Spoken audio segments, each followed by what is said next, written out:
I screamed at you to let you know that I was pushing the button so that, we'd only be And 1 minute gay. and here we are, probably. Probably. I think Probably. there it goes. We're We're here. probably live right now. More than Who's to likely. say for sure, but I think there's a high probability that we are in fact currently live. Maybe. Maybe. There it is. I see it. Welcome, welcome. Hello, everybody. Hope you're all having a good time. Hope you're having a good Sunday. I know I am. How about you, Hugh? How you doing today? I'm having a great Sunday, Jamie. Oh, that's good to hear. We're finally talking about Jaws. We've been teasing it for a little while. We thought about doing it around July 4th because, it's a good July 4th movie. But then um, it was coming back into theaters for its 50th anniversary. This past weekend, I suppose, is when it came into theaters. So Hugh and I both got to see it in the theater. Hopefully, you will get a chance to see it in the theater as well. Because, oh boy, I'm excited to talk about the theatrical experience of watching this movie. Yeah, today we're talking about Jaws. It's 50 years old now. Isn't that incredible? Can you Um, believe it? can As you believe Steven it? Spielberg would say. Movies. Movies, unprompted. Yeah, I'm very excited to talk about this movie. I hope you're all doing well. I hope you have seen Jaws before because we are going to spoil it. But I Yes. think there's a very good chance that everyone in the stream right now will have seen Jaws. I feel like you wouldn't be here if you hadn't. I saw I think that's one person in the chat already at like the top of the list that said, "I'm watching it for the first time today." That would be a well, very that's good idea. actually good And timing. yeah, perfect timing. I envy the ability of someone to watch this movie for the first time again, especially if you get to see it in a theater. That would Oh be yeah. something incredible.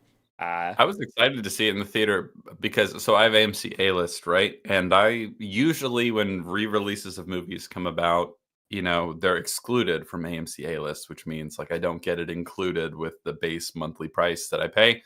But this one wasn't like that. This one was free. So it's like That's awesome. hell yeah. So I wanted to look because someone mentioned in the chat that currently, right now, Jaws is number 2 at the box office. That's That wild. would be pretty funny. I hope so. Um, yeah, I'm gonna look it up. But yeah, Uh, I was in a packed theater. It was a lot of fun. Pretty much everybody there showed up in some form of Jaws or shark merch.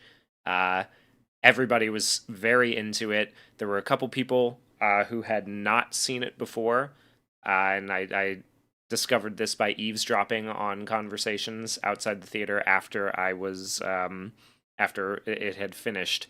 And I messaged you, Jamie, about one that I found particularly funny, where a guy was on a date with someone, an older guy, maybe like mid 40s, on a date. I think probably an early date, based on the tone of the conversation. And his date had brought him here because he had never seen the movie, and it was mhm. one of her favorites, right? And she was asking him what he thought about it, how you liked it, and he was like, "Yeah, it was really good. I had a great time." And she says, "Yeah, probably the best shark movie ever made." And he kind of makes a little face. He goes, And she's like, "Huh? What do you mean?" And he's like, "Well, I like. Have you seen the Meg with Jason Statham? Because I think that's probably only a little bit not as good."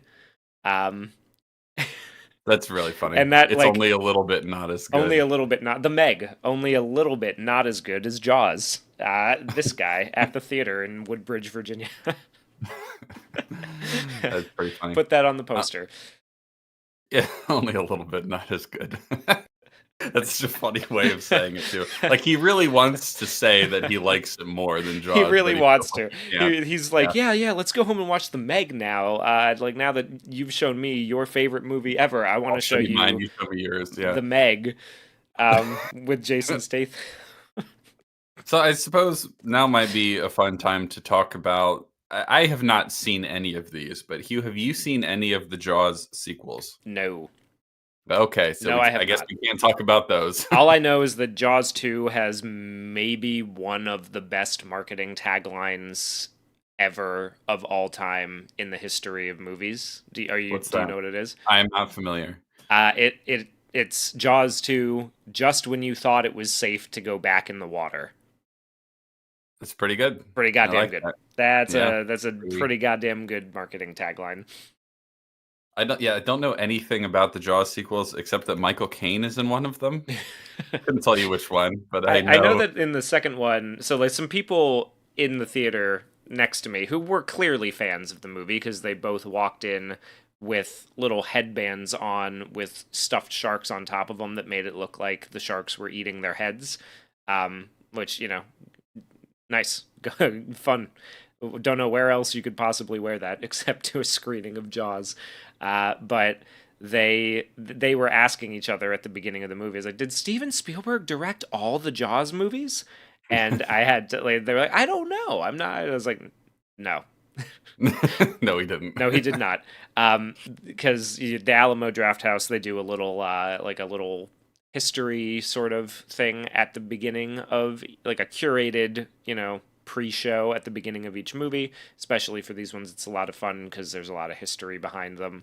So for this one, they were showing the trailers for the other Jaws movies, and they had clips of the Jaws at 50 documentary that was made recently for ABC.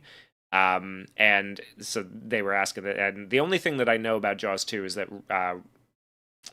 Brody, I can never remember how to properly pronounce the actor's name. Chief Brody is in Jaws 2, but the only reason that he did it was because he was contractually obligated to make one more movie with the studio, and Mm. he really, really wanted out of that contract. It's Roy Scheider, right? Scheider, yeah, okay, I always think that there's an N in there but it's not Schneider, it's Scheider, I think.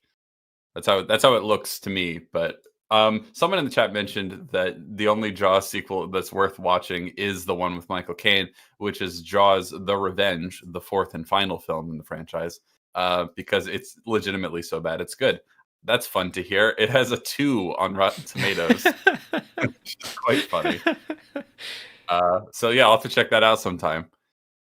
Yeah, I do know that, some of the characters return in Jaws too. Apparently, Jaws: The Revenge is a direct sequel to Jaws 2, as Wikipedia describes it, actively ignoring the events of of Jaws Jaws. 3D. Yeah, so an interesting franchise. I was thinking about it. I'm like, of all the things that they've tried to either reboot or do a legacy sequel, prequel to, and like have completely ruined, I'm surprised they haven't done that with Jaws yet. I think it's probably because of how bad those sequels were. You know what I Yeah, mean? yeah, Because at least like with Jurassic Park, there are things people like about 2 and 3, even if they're not nearly as good as the first one. But, like it's interesting to me, I guess, that Jurassic Park is still like the corpse of Jurassic Park is still being puppeted around while they haven't touched Jaws in years. yeah, I yeah. don't want to Funnily enough, curse Back to the curse Future 2 anything, but yeah. missed they presumed that Jaws was still going to be being made well into our time. Uh but It's true. they came just a little too late because Jurassic Park is the Steven Yeah, Spielberg movie that is still being uh still being ruined to yes, this very day. actively pillaged. Mr. Redhead says Michael Caine has the greatest quote about it. He says, "I've never seen Jaws 4. It's terrible. I know that it's terrible, but I've seen the house that it built, and it's a beautiful looking house." Good for him. That's Good good. for Good him. for him. Very That's good what I for say. him. Yeah. Yeah. Yeah, I was telling you just before we started that out of spite for a guy at my office who said one of perhaps one of the most insane things I think I've ever heard any writer in particular, but anybody say ever. He said I would never read a book that's known for the movie. Um, which I think is just a wild take, right? But out of spite, partially out of spite and partially out of curiosity, I went to the Barnes and Noble across the street from the theater and bought the last copy of Jaws that they had in stock, Nice. which also has some behind the scenes stuff about the writing of the script and the making of the movie, which I am excited to talk about and bring up. There's a few things in the adaptation that I would never have guessed were part of the original story that were removed. Um, and like I think it's Like a called mafia like a subplot. mafia subplot and a romance affair subplot. I'm fairly confident between Brody's wife and Richard Dreyfuss's character, which is wild to consider that this I'm that glad they left that out. yeah, me too, me too. There's a wholesomeness to the relationships in this movie that I quite enjoy. One of the things I love so much about Jaws is how well balanced it is in terms of like what it gives you. You know what I mean?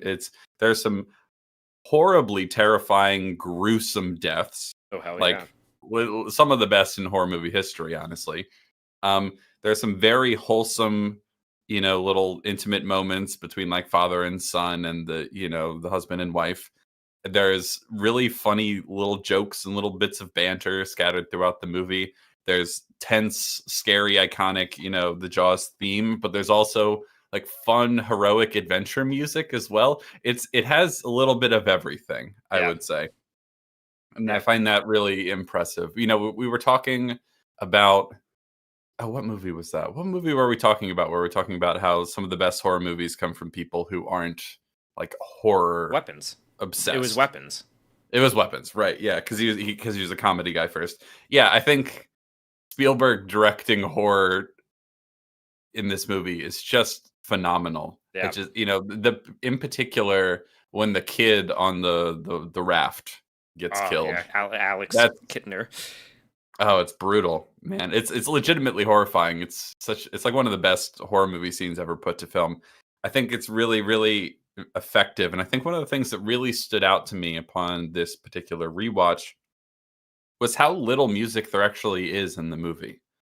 It has one of the more iconic music cues of all time, but most of the movie plays without music.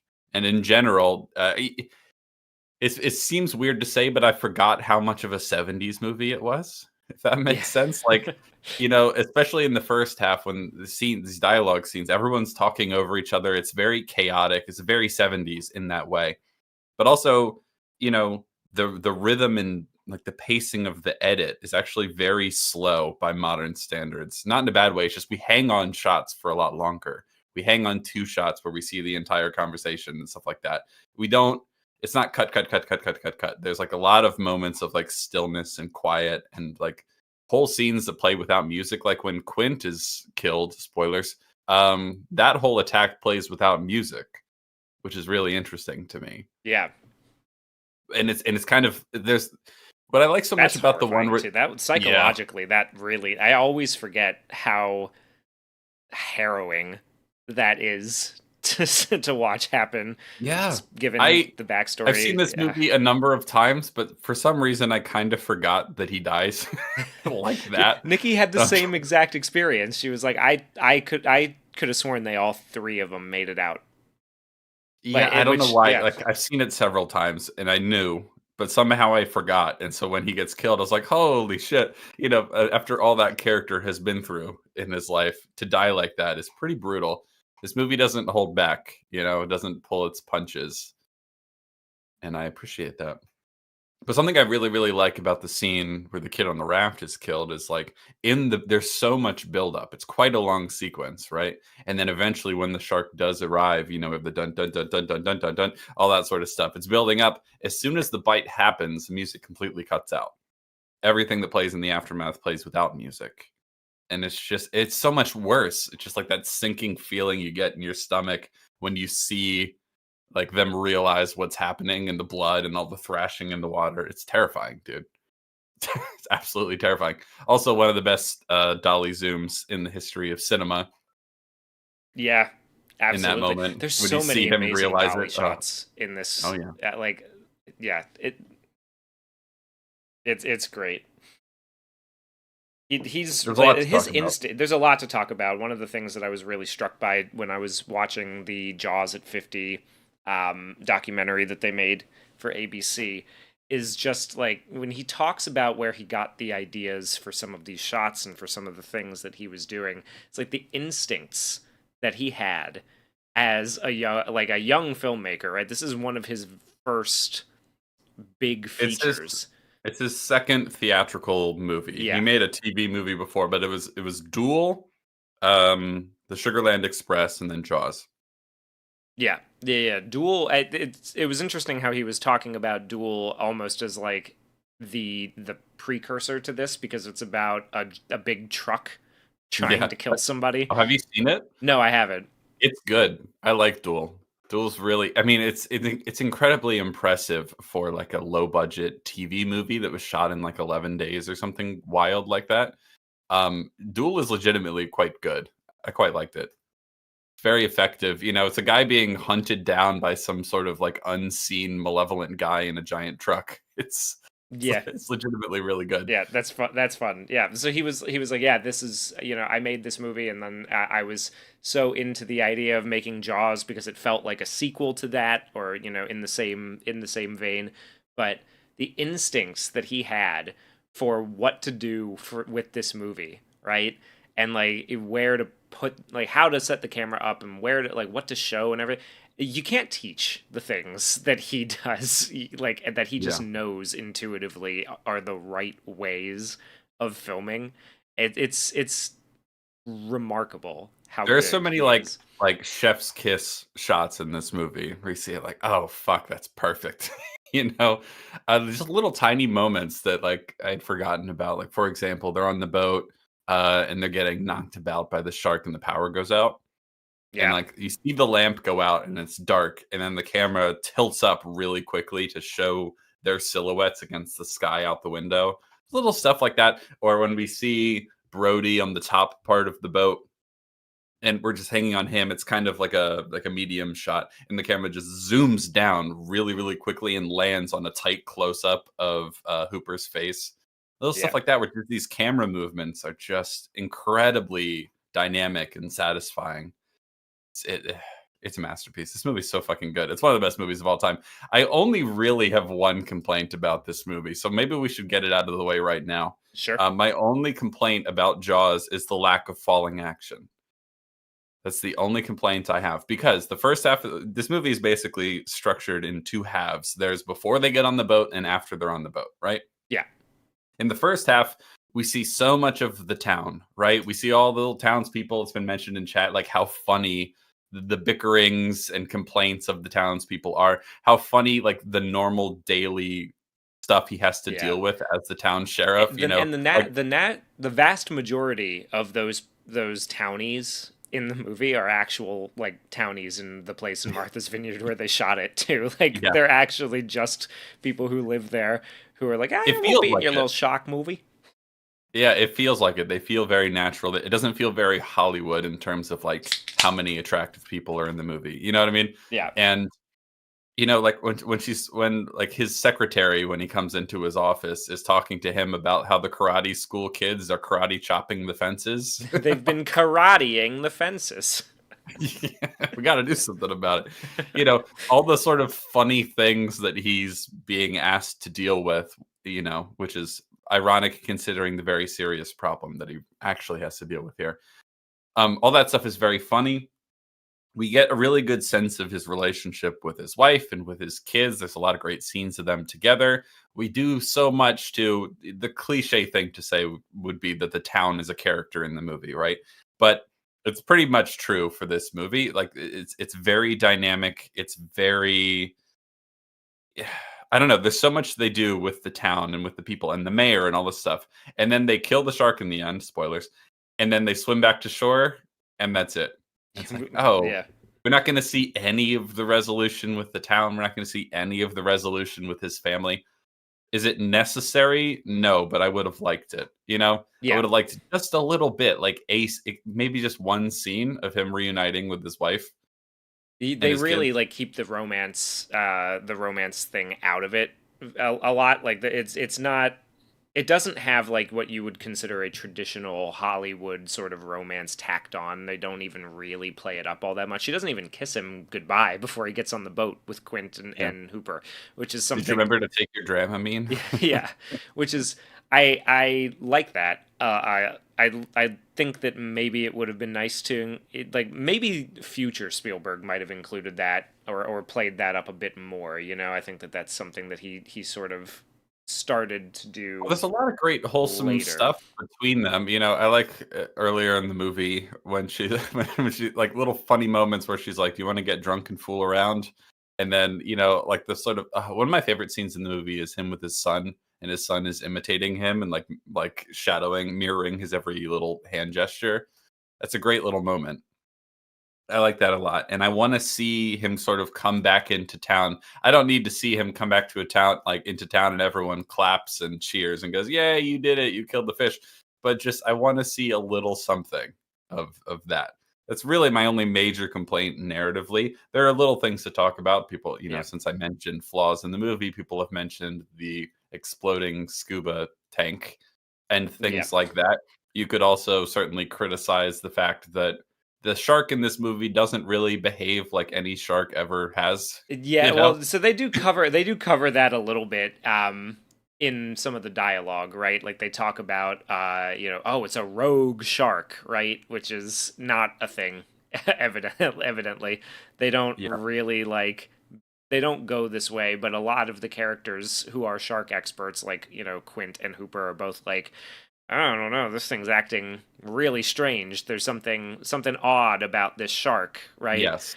So I think that they cover that pretty well. This is not meant well in the book. I don't think it is this way. And there's the edition that I got has a copy of a letter that he wrote to the producer of the movie after like getting a couple copies of like the early drafts of the script where he does sit there and he goes like I think this movie's going to be a failure because the concept of a rogue shark is going to make everybody think it's stupid and that you don't know what you're talking about because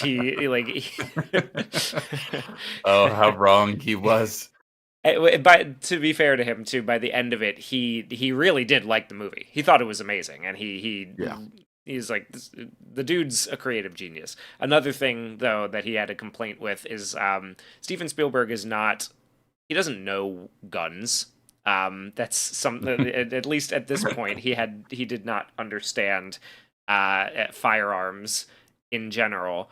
So there was a line at one point about using a 30 caliber rifle on the boat and how the wad that it fires is going to somehow do damage to the line that the shark is hooked on. And he had to point out in his letter like 30 caliber rifles in the 70s do not fire wads. There is no wad included in this, Stephen. Yeah. Yeah. So with regards to the shark behavior, right? I I think they do kind of cover it. They do treat it like this is a 1 in a million shark. It's Yeah. way bigger than most great whites. It's behaving in a much more aggressive way than most great whites. I do still think you can watch the movie and go, I don't believe a shark would ever Yeah. Yeah, behave like no, this. like I think that's totally fair. Yeah. But It is kind of funny too. Like one of the other notes that the author of the book took issue with in the older drafts of the script is that Hooper at some point, and this I'm very fortunate this did not make it into the final film. There's a line at roughly the hour point, page 65 or something in the script where Hooper says to one of the characters that the shark knows where he lives.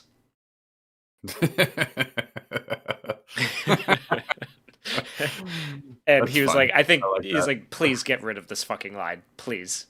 For the love of all that is holy, get rid of it. Yeah.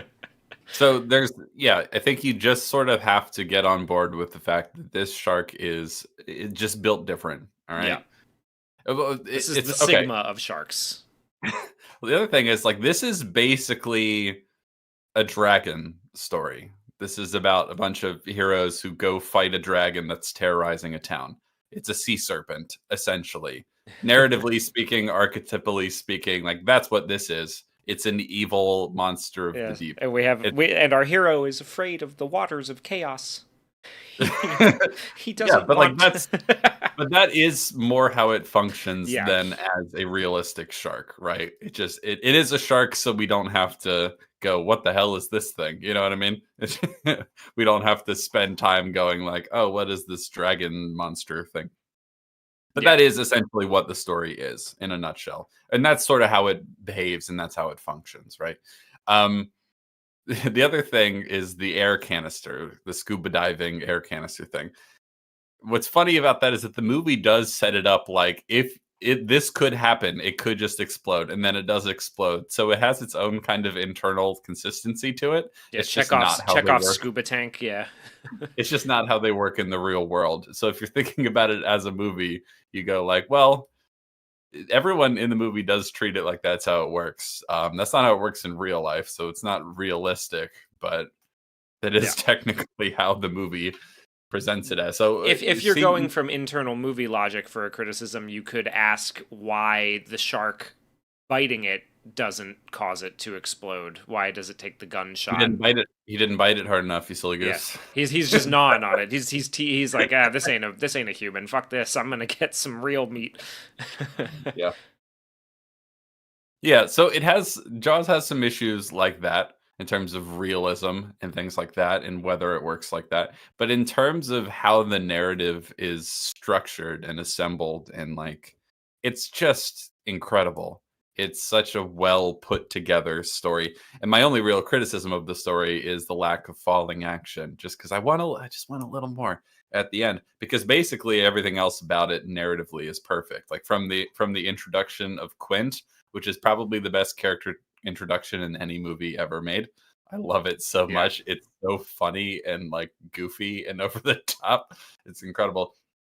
We have a super chat from James Moore. Thank you very much, sir. Says, I don't want to be mean to the book, but I think the movie is generally better than it for cutting out most of the side plots, but that's just me. Well, You know, I I can haven't read totally it. believe that. That's one of the things that shocked me the most when I found out at like by reading the introduction by the author about the mafia and the affair and all of the extra little subplots. Where I was like, it's one of the reasons why I'm very interested in reading source material and seeing adaptations is to like, especially in cases like this where the story just seems so perfectly constructed, right? Like Yeah. it's a really efficient It's machine lean of and a mean. plot. Yeah. Yeah.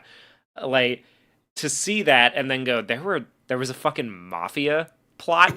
Like somebody wrote a mafia plot into this story. Like where does that fit?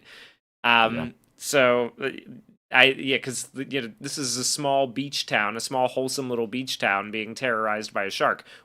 The mafia? What? So like I'm interested in seeing like where people have taken, what liberties they've taken with source material and like where you cut and Yeah. you know, it's always fun to see drafts like that because I think knowing what got removed makes you a better writer overall and more capable of assessing these things, right? So yeah, I'm always very interested in the art of adaptation. You know what I mean? Because you there are so many more examples of inferior movies based on books than the other way around, but it does happen. And I would not be shocked at all to learn that Jaws is one of those cases. Someone mentioned Fight Club. That's another case yep, in which I believe the yeah. movie is better. They do exist. They're rare though. And so it's a really interesting thing trying to think about like oh, I mean, one of the nice benefits of adapting a novel is you have a lot of material to work with, but you have to hone it down, right? You have to really think about what's necessary and what's not. Like I think actually Gone Girl might be another adaptation that's actually better than the book because there are some choices to streamline that I think are improvements to the story. And this whole movie feels incredibly streamlined. You know what I mean? Like it's got such a perfect structure to it. You know, with like the build up to getting onto the boat, and then it's just there's so much chaos and all these different people, and they're all saying their opinions and things, and they're all reacting in different ways. And then the movie kind of calms down, and now it's just these three guys. It's like it's great. And I Yeah. love I love the three main characters in this movie. They have such an interesting dynamic, and the way they bounce off of each other, it's great. Like when Quint is giving Hooper a hard time for having little pussy baby hands, you know, Yeah. he's like, "Hey man, I don't need this working class hero bullshit." Great. But then they bond later over their scars and stuff like that, and so he earns some of Quint's respect by having skin in the game, if you will. It's great. And it seems like such a classic, almost cliche thing to do now, but the fact that the sheriff is afraid of water and doesn't like going out on boats, and he's not really Yeah. from the island. He's not an islander. So that's a really great choice as well. Culminating in that final line, which feels to me like Spielberg wanted to have. I don't know. It might be in the book. I don't know. But it feels like Spielberg wants his, I think this is the beginning of a beautiful friendship line. And so they're swimming back to shore. And he's like, I used to be afraid of the water. And he's like, I can't imagine why. It's like, great. It's a good That's line. great. Yeah. It's a great line. It's a great ending to that little arc for him where he sort of overcomes that fear. Great. Yeah. And as Fidel Castro said after reading the book, and as Jordan Peele, agreed in the documentary, it's a perfect metaphor for the destructive tendencies of capitalism. Wait, is that real? That's a real quote. Yeah. Fidel Wait, Castro okay. I thought okay, Jaws was one of the best books he'd ever read, and they tried to point out that a pulpy thriller that was written by the author for purely. So the story behind the writing of the book, according to the author of the book, is that he had been trying to get this fish novel, as he called it, off the ground for a while. He kept going to meetings, and he had a newspaper clipping in his back pocket of a 4,500-pound great white shark that had killed some people off of Long Island, right? And he was like, no, look, it can happen. It's a real thing, and I want to write a book about it. And everybody would kind of go off and be like, yeah, maybe. And then he would just sort of take the free lunch and be on his way until finally one agent was like, yeah, here's what we'll do. We'll give you $1,000. And in 1973, it's a fuckload of money, right? That's a lot mhm. of money to just get up front. They're like, we'll give you $1,000 advance on a $7,500 advance. So for the first 4 chapters, you get $1,000. Once you deliver the manuscript, you get 7,500, and then once it starts selling, you get the royalties and everything like that, right? So he wrote the book specifically because he wanted to make a pretty good chunk of money for this Yeah. for this book, and they pointed that out to Castro, and he goes, no, you see, the mayor puts money before the lives of the people. Therefore, it's a criticism of capitalist America. Oh, I'm not surprised that he would say and think that and would be retarded about it. Yeah. The part that I was reacting more strongly to was that Jordan Peele was also in Oh yeah, this little Jordan Peele. Jordan Peele in the 50. So they get a lot of directors who were inspired by Jaws and a lot of modern directors to talk about the influence that it had on the really movies. quick. If Jordan Peele is inspired by Jaws, I'm not seeing it. You don't think Nope was his No. attempt? Oh, I think it was his attempt, but here's the thing. I think a lot of people would point to someone like Steven Spielberg as a huge inspiration, but are doing none of the things that make Steven Spielberg good. Yeah, yeah. That's what I would say. It's like, yo, if he's one of your favorite filmmakers, why don't you act like it a little bit? That's what I would say. But yeah, so Anyway, continue. Jordan Jordan Peele. Peele goes on to say that really, money before people at the bottom line is just a harsh reality of this capitalist society that we live in. God, he's such a retard. Okay, here's the thing, Mr. Jordan. um, the reason he wants to keep the town open during the summer months, during the height of their season, is because he cares about the people that live in it, right? Yeah. It's about their livelihood and their well-being. That's what the money is for.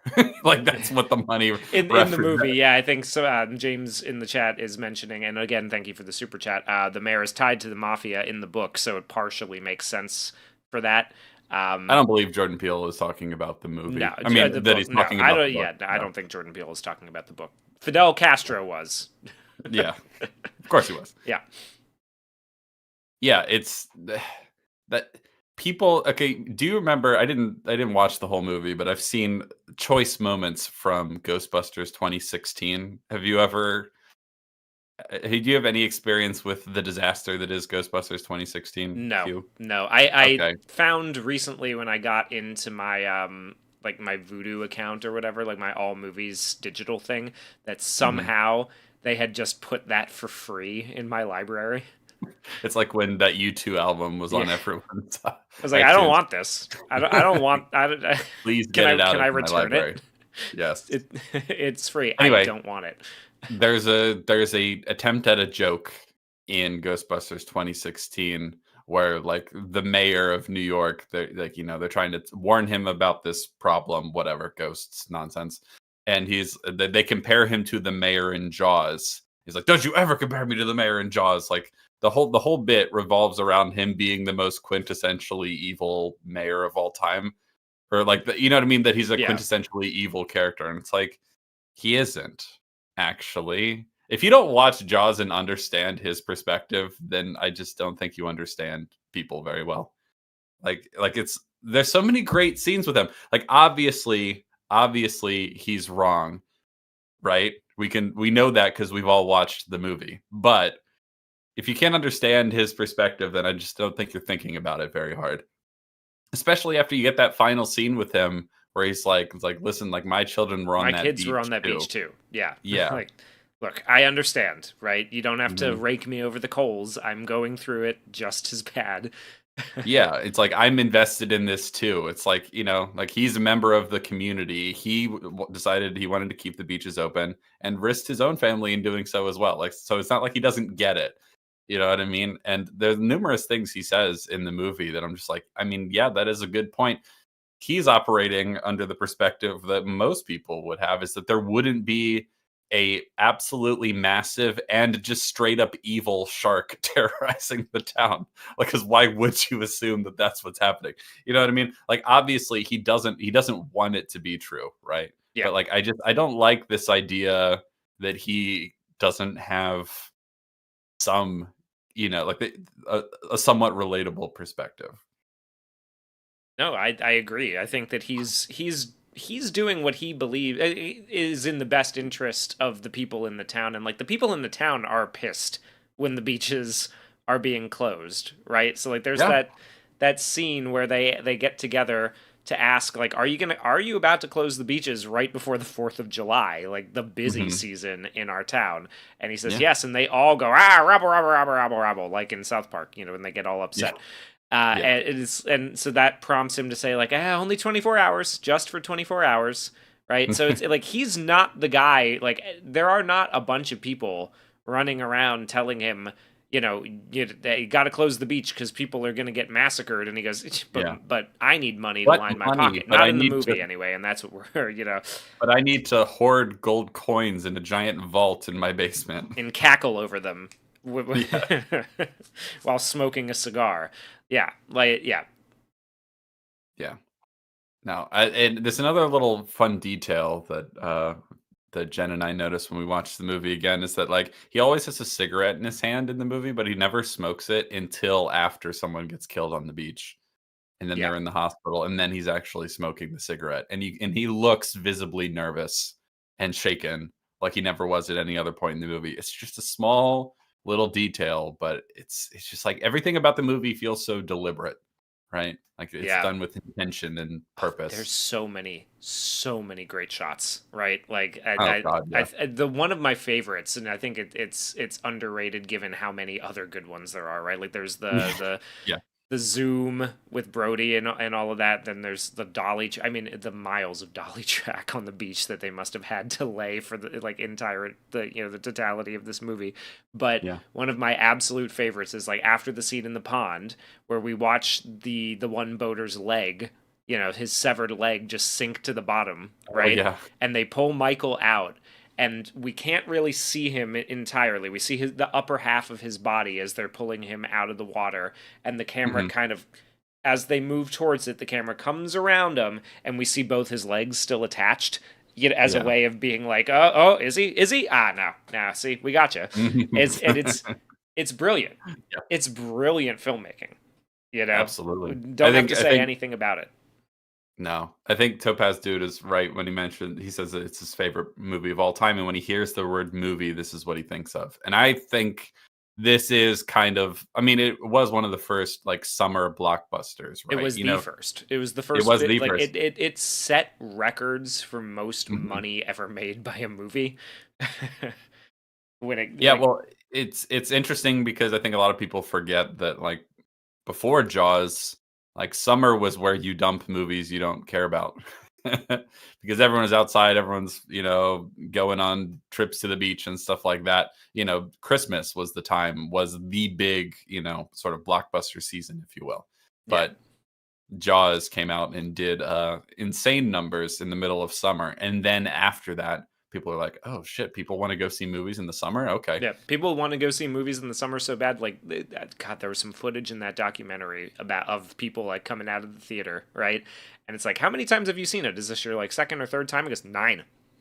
Yeah. I've Yeah. been 9 times, and I'm going back again next weekend for a 10th. It's like, that's crazy, man. Like It is. people loved It's this. rare for me that I want to go see a movie, like a new movie in the theater more than once. It happens. Yeah. Like I saw Weapons twice, and I might go see it again before it's out of theaters because I like it a lot. But yeah, I mean, if Jaws came out now, like, okay, so I watched this video recently. I don't want to spend too long on this, but I watched this video from a channel called Thomas Flight, right? And he makes Oh yeah, film yeah. related content, analysis and breakdown and stuff like that. And he was talking about specifically The Exorcist and Jaws as like his claim was that if they came out today, they wouldn't be nearly as culturally impactful.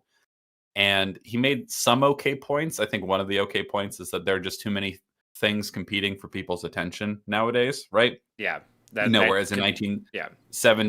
1975, there was like the big movies that came out, and there were only so many channels, and blah blah blah. People didn't have YouTube and TikTok, all that sort of stuff. So I think there's an aspect of truth to that. But I also think that if Jaws came out today and had never come out before, it would be insanely popular because it's just that good. I don't believe his assumption that he makes in the video that it just wouldn't have the same impact. Like maybe it'd be slightly less just by virtue of like how many things there are for people to watch and be entertained by. But I think this movie is just legitimately that good. It's not just because of the time it came out, blah blah blah. It's an incredible movie, and if it came out in the modern media landscape, people would be like, "Holy shit, what is this?" Yeah, I mean, So, I think this is so. I just found the article from Variety, right?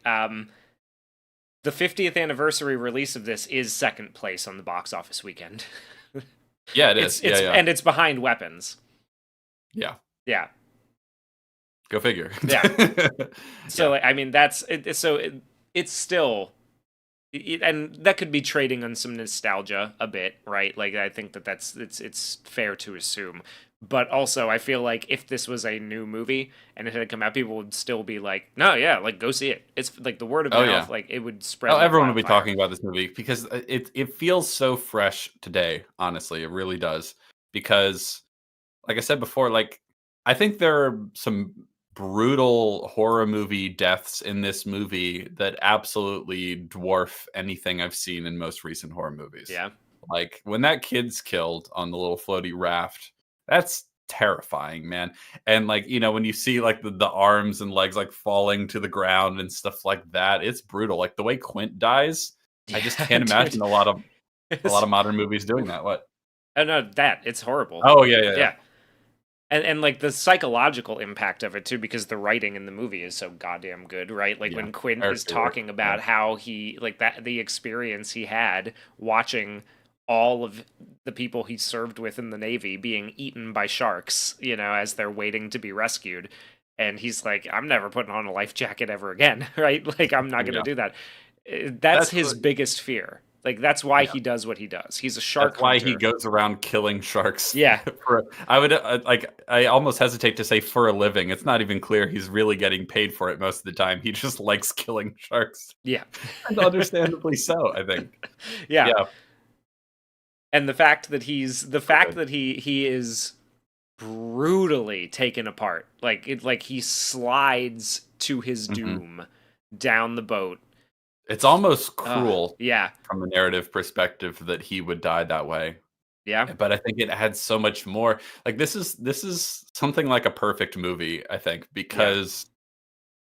because it manages to be absolutely brutal and horrifying, and there's consequences. The movie has teeth, pun intended, but also it does have a happy ending that feels earned. There are wholesome moments that feel earned. They don't feel saccharine or cheap or lazy or whatever. It has everything, and everything about it is working. You know what I mean? The highs and the lows emotionally are all working. Like the balancing with the absolutely grotesque and horrifying with like nice moments of like male friendship and camaraderie and adventure and wholesome family relationships with your children and stuff like that, all the things Spielberg loves to do. But this kind of like this is more brutal than Jurassic Park. I think Jurassic Park is probably the next closest thing in Spielberg's career in terms of Like, yeah. doing something horror monster adjacent, right? But the brutality is so much worse in this movie.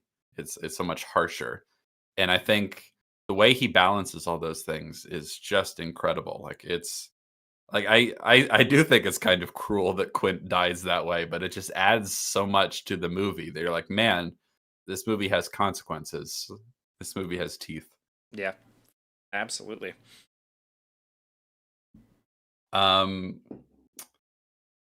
movies like this and Sunset Boulevard, if they don't fit the definition of a masterpiece, I don't know what does. True, Very I true. agree. Yeah. Big agree. This movie is a masterpiece. It's incredible. It's probably the best blockbuster film of all time. Like I think it was essentially the first blockbuster. There are other like big spectacle, you know, adventure movies. There are movies that retroactively you might call a blockbuster in terms of their similarities with, you know, movies like Jaws. But I think this is something of like a other than the like 40s, 50s movie musical, this is something like a quintessential American film. Like if someone were to ask me like what are the most like quintessentially American movies ever made, this is very high on the list. It's like it's like this and The Wizard of Oz and stuff like that. It just in Casablanca. But like this is a such a there are so many movies that owe everything to Jaws, Yeah. in terms of monster. I mean, not that there weren't movies like Jaws before, but it seems like this is probably the most successful like monster movie of all time. You know what I mean? I really like Alien. There's a lot of great other movies you could point to, but this is like just mwah, beautiful. It's Sir Marhouse. Thank you very much for super chat. Says, have y'all ever seen the Whitest Kids You Know Jaws sketch where Trevor delivers the doll's eyes monologue completely straight as the camera slow zooms into an upskirt of a woman in the group? I have not seen that. I have not seen that one either. That sounds very goofy. Let's talk about that monologue for a bit because it's probably the greatest monologue in movie history. It's up there. Yeah. It's in the top 10 for sure. So that's such an amazing scene, right? So they're out on the boat, Yeah. they're spending the night out there. They Yeah, think they're going to be back. they got to spend the night. They think they're going to spend a day, but they got to spend the night because they got to wait for it to come back up, right? Like the Yeah, wait, yeah. he thinks. Well, he and his wife both think he's coming home for dinner that night, but it doesn't work out that way. And so they're spending the night out there on the boat, and they're bonding over their scars, or at least Hooper and Quint are bonding over their scars, and Brody just kind of looks on because he doesn't have any. Um, but they're laughing and joking. Hooper makes that joke about like, oh, and this one right here, and he points to his chest, and then he says the name of a girl, and it's like she broke my heart. And he's cackling. They're all cracking up. They're having a good time. They notice that he has a tattoo that's been removed or covered up. Quint does on his forearm, and he's like, "What is that?" "Oh, I bet it says mom." They're laughing, and then he says, like, "Oh, that's the USS Indianapolis." And you get to watch Hooper's face, like as he's like coming down from laughing, like realizing what that means. It's so fucking good. Richard Dreyfuss, Richard Dreyfuss is incredible. awesome in this movie. He's Oh yeah, yeah. dare I say underrated because the between the three of them, I think maybe he gets the least amount of love sometimes, but he's so good in this movie. Yeah. He's really fun. He's got a great energy. that he brings to the movie. But like his performance, especially in that scene when like you get to see the moment where he realizes Brody doesn't know because he doesn't know the story, so he's more like the audience. But then he launches into the monologue, and it's just it's just fucking incredible. It says so much about who he is and why he does what he does. And it really kind of, as if there weren't enough stakes already, it's like, no, this is how brutal and unforgiving sharks in the open ocean can be. And I Yeah. love tying it in because it's such a great story, right, for his character to tell, but ending it with like, yeah, well, we delivered the bomb. It's like, that's Yeah. such a great detail, man. Oh god, it's so fucking Didn't good. know our bomb mission was so secret that, that nobody even knew we were Yeah, there. Yeah, no distress signal sent, so we were just waiting around for somebody to hopefully find us in the Pacific. Like, yeah. God, man, I'm trying to find the numbers. Oh yeah, so 1100 go into the water. Was it like 300? 11 316 come out. 316. The sharks took the rest. Anyway, we delivered the bomb. It's just such a great punctuation mark on the end of that. And his performance is great. I love him in this movie in general. I like the way he kind of like slurs his words constantly. And like his accent is really, really fun and very specific. And he feels so different from the rest of the characters. And I like his introduction scene is one of my favorite introduction scenes of any character of all time. Like the way he scratches his nails on the chalkboard. We've got the drawing of the shark like eating a person. There's a really funny episode of Psych that we watched after we got back where they do, a parody of this, and they've got a bunch of people arguing in a room, the city council room, right? And Psych comes in to do his thing, and there's a whiteboard, and he tries to like scratch the whiteboard. It's like, why isn't it making the noise?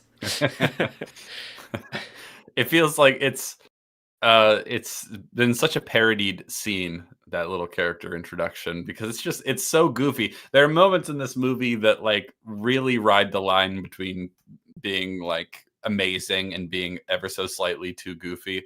One of them is that introduction scene because it's just so over the top. The other one is the first kill of Chrissy, the way she's being dragged about in the water, she's being ragdolled around. Like that's pretty funny. Yeah, that's a great. The way that they set that up too is like it's pretty cool. They had like a harness on her lower half, Hmm. that was like there were rope on either side, and they had like 5 people on either side of her, so that they could pull. One group could pull her one way, and the other group could pull her the other way, so, to get that back and forth shot. Ah, man, and like what a choice to because Okay. Sorry, I have to interrupt you sure. because the Topaz dude says, I don't know who won Best Supporting Actor that year at the Oscars, but it should have gone to Shaw. I'm inclined to agree. So I decided I'm to look up, like what were the Oscars like in 1976. He's not Well, even Best Act. nominated. Yeah, I was just about to get to that, I'm but sorry, I blew it. none of the characters in Jaws, none of the main three were nominated for actors, lead actor or actor in a supporting role. Best actor in a supporting role went to George Burns in The Sunshine Boys. I'm sure we all remember that, The Sunshine Boys, classic film. George Burns, Uh, right? You yeah, guys remember yeah. that? You remember that, right? Released Best by actor MGM. What a classic. Best actor went to Jack Nicholson for One Flew Over the Cuckoo's Nest, which I would say fair enough. But no love for any of the actors in Jaws. What a shame. It did win. I was just gonna look up what else it was nominated for. Best original score, John Williams, Jaws, great choice. It was nominated for Best Picture, but did not win. That went to One Flew Over the Cuckoo's Nest. It got best Um, sound. Best sound and best film editing. So there you go. That's it. No love to the acting. What a shame, because they're all incredibly good in this movie. I would say, it's just a lot of great iconic performances. Yeah, that's insane that he didn't Hmm. get a supporting. None of them even Yeah, landed Spielberg a didn't even get nomination. nominated. That's pretty Spielberg didn't funny. even get nominated for directing, which is like that's fucking crazy given that they did this on open ocean. for one of the first movies ever to do to do a movie like this, right? Yeah. Like he decided deliberately not to do it in a tank, right? He decided they location scouted the entire eastern seaboard to find a bay at like a New England bay that would be like they needed 25 feet of water to make sure that the shark would, like could work the practical effects that they were doing, but they needed it to have like a 2 foot low tide or something like that. So like they had all these like very specific requirements. They managed to pull off maybe one of the greatest achievements of practical effect filmmaking ever. Actually, definitely, right? Like to do this and make it like I know a lot of people say that the shark doesn't look very real. I disagree. I There's think only a couple shots there's yeah, like where it maybe looks a little fake, but you're so invested in the movie by the time we get to those moments that like you're like, who cares? yeah, I Yeah, like but most of the effects with the shark do actually look quite good. There's just a couple little moments where it's like, it's a little stiff, you know. yeah. But they do include like when they go down into the cage that there is some Oh, that's footage real. of an Yeah, actual they shark. sent they Yeah. sent second unit directors. So there was the movie that inspired the book.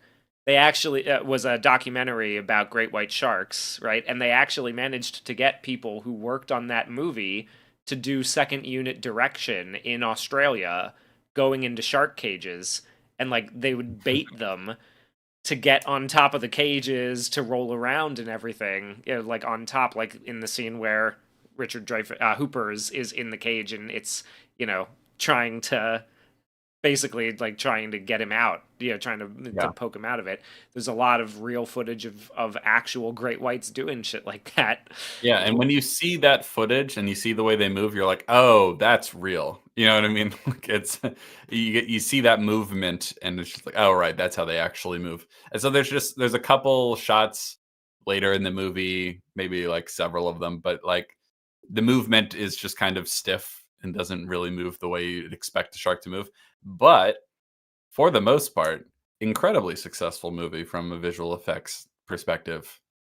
And I think they had some problems with the shark quite infamously, and I think that sort of led them down the path of showing it as little as possible, which I also think was an incredibly smart choice, Yeah. Well, famously yeah. smart So choice. I was just about to say before we went off on the tangent in the beginning shot of the movie. Originally, the script said that the shark they needed to show the shark coming up and like biting her.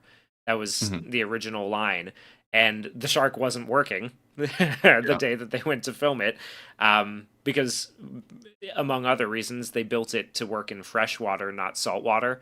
So the salt really wreaked havoc on the mechanical workings of the thing.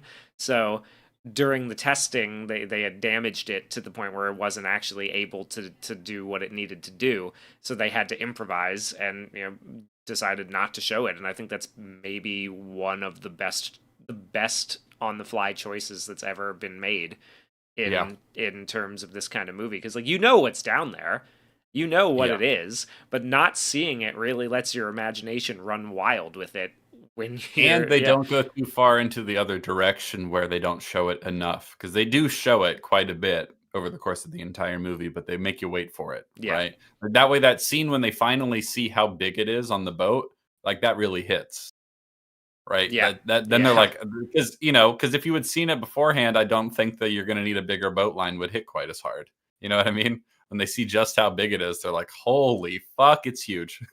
Yeah. I think Quint describes it as the 25-footer or Yeah. something like Oh that. God, the line Hooper gives is he's just like that's a 20-footer, and Quint like kind of just stands there staring at. He's like 25. Like Mhm. you can feel the fucking gravity of what he's witnessing. That he's like shit. Like that's a big fucking shark. I So real quick, also James point since I'm on the mechanical shark thing, so James is pointing at 60% of the problems were the shark, 30% the weather, 10% everything else. Yeah, so a lot of those problems with the shark resulted from the fact that originally the props guys were given a year. They were given a timeline of a year and a half to build the thing, but the book was so popular and the paperback copy was flying off the shelves at the studio. Was like, we got to capitalize on this now. We shoot in a couple months. And so they had to Oh no. bum rush finishing this shark, and it went about as well as you would expect from that. Yeah. Apparently, Steven Spielberg managed to talk them up from like 2 months to 5 to give them as 2 months much is time. not enough time for pre-production. That's insane. Yeah, That's insane. Yeah, yeah. People often underestimate how much time you should spend in pre-production yeah. because, like, it's so much better to spend the money there than to try to do reshoots or have production drag on for a while because you haven't figured everything out already. Yeah, and this is them like trying to catch a populism wave, right? Like they're like, "Oh my Yeah. god, the book is like selling like hotcakes, Yeah, you millions of couldn't wait another copies." 6 months? What are you talking about? Yeah, That's like no, like we got to do it now. Like what? Really? Like it spent. I don't This is another crazy thing about the book that I find very interesting, right? Is like it spent 44 weeks on the bestseller list, like almost for a year. It was on the bestseller list, and they were like, Yeah, "Nah, we got to do it right fucking now." The way yeah. that the author talks about it too, he's like, "Oh, I was, I never managed to get the #1 spot." It's like it was your first novel. It was your first novel, and you couldn't even. They didn't even come up with the name of the book until half an hour before it was supposed to go into production. They What? didn't. Yeah, they did not know what the name was going to be. Were tossing around all these really silly ideas. Like one of them was called Leviathan Rising. Like a Well, great that's what white I mean. death. It is a sea serpent movie. Like, that's Yeah, what it is. yeah, That's like kind of Great funny. White It's a Death bad was one name, of though. them. I think his dad threw out, like, because he was asking his dad, who was also a novelist, for help, and his dad was like, "Oh, here's what you call it. What's that noshin' on me leg?"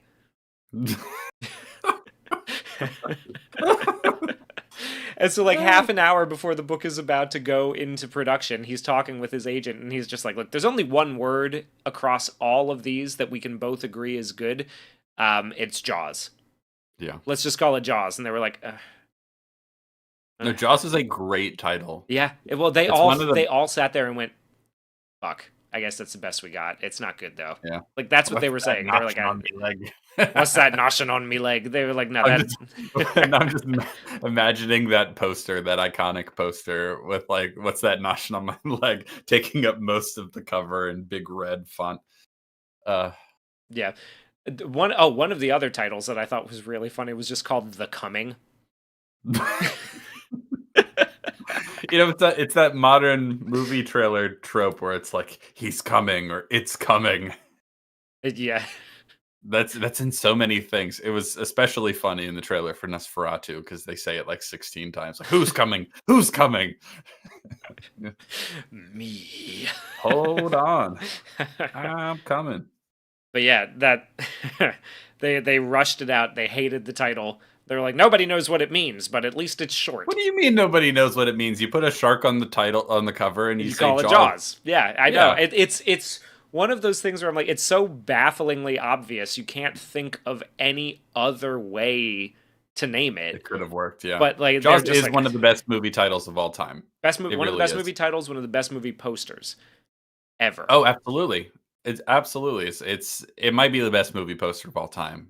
I I think I I might struggle to think agree. of one that is And definitively it better. was the book. It was the book cover too. I mean, like they just kept Yeah, the book cover for very the it's poster. very slightly different. Yeah, They made the text red, I think. Jaws book I'm cover. pretty.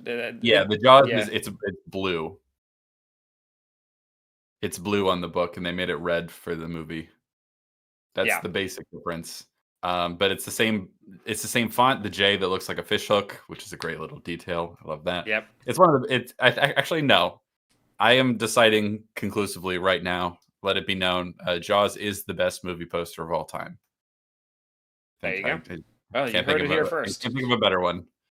Can't think of a better one. Because there are a lot of great movie posters out there. Someone mentioned The Thing, but the thing about The Thing poster is that it doesn't actually relate to the movie at all.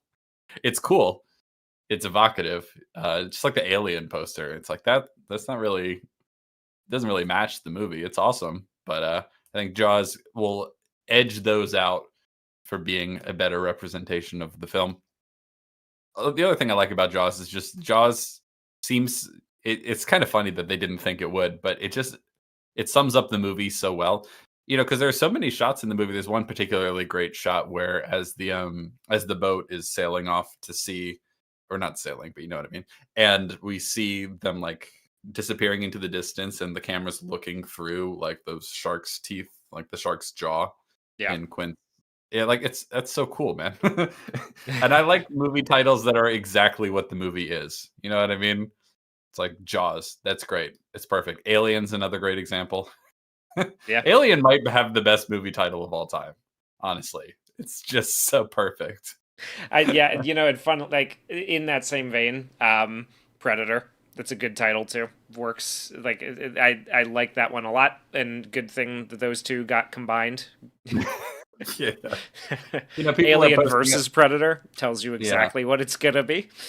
Yep. What about Thunderbolts? Yeah, Thunderbolts, another great one. Thunderbolts or the new Avengers. Yes. Alien versus Predator is a great movie title. Like there's just, there's no getting around it. People are mentioning some other great movie posters in the chat. They're not better than Jaws, I'm afraid. Jaws is the best one. That's just the way it is. Yeah, I do like the ones. So like the Indiana Jones and the Star Wars posters are also great. Oh, sure. Have inspired movie posters. Now basically, I mean, like I don't know if there's a way to look at the posters for like Infinity War and Endgame without being reminded in some way of the Star Wars posters. Of what was lost? Yeah. Yeah. The Last Samurai, are we talking like posters? Because isn't that just Tom Cruise's face? Like, or are we talking titles? I don't. I think he must be talking titles. You got to be talking titles. That's a good title too. That's also a good title. Yeah, I like that. Yeah. Yeah. And an underrated movie. I think people get really mad about it, and they can stay mad because it's basically. It's a good movie, and most of the criticisms are always just like, oh, Tom Cruise is the Last Samurai. No, he is not. That's not. He's not what the movie. He's not what the title of the movie is about. That's not. That's not it. You didn't watch it. Shut up. Gary says Photoshop ruined movie posters. Faces slapped in a jumble. I think there's probably some logic to that for sure. Because certainly if they are going to be a series of different sized faces, like those, like the Indiana Jones posters and all that sort of stuff like that, when it's painted, it has a lot more charm to it than when it's just kind of sloppy Photoshop. No real rhyme or reason given to like who's going where and how dynamic it looks, But yeah, Jaws is the best movie poster of all time. I'm just like looking this over too. Jaws wasn't even nominated for Best Adapted Screenplay. Like, it couldn't even get that. What the fuck, man? Like these people were like, these people were high. They did not. Yeah.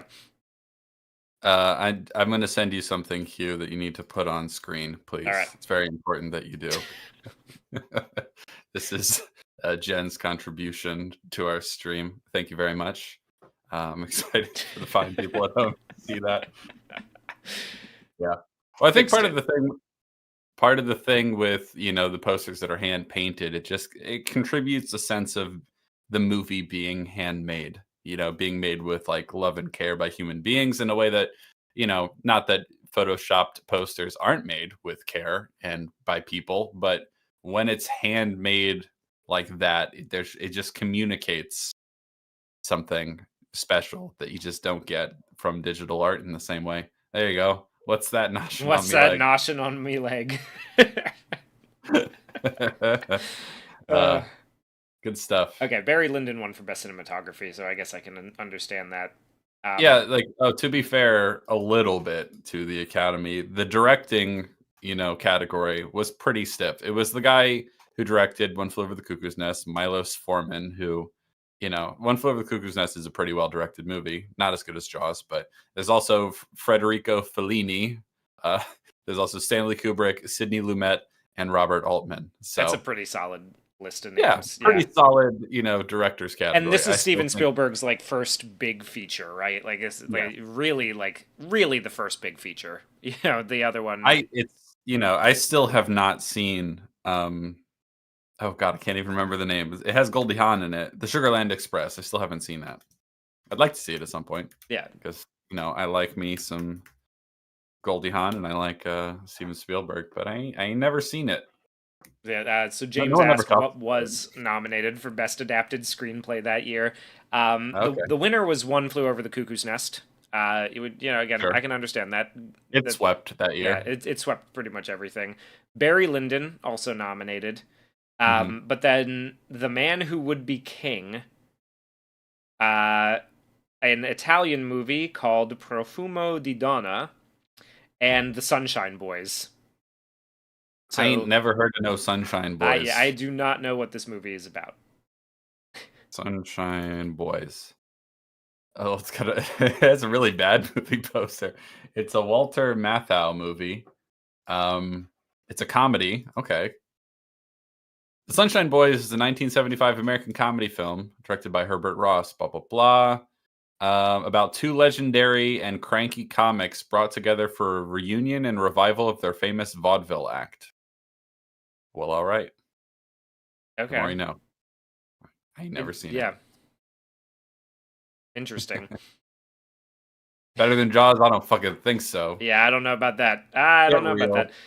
Get I real. don't see that setting number two at the box office on its 50th anniversary. Nobody's clamoring for a re-release of the Sunshine Boys. Although maybe if they did something like that, who knows? Probably would outperform some of the shit. If it's that good, maybe it would outperform some shit like Fantastic Four or what have you. Yeah.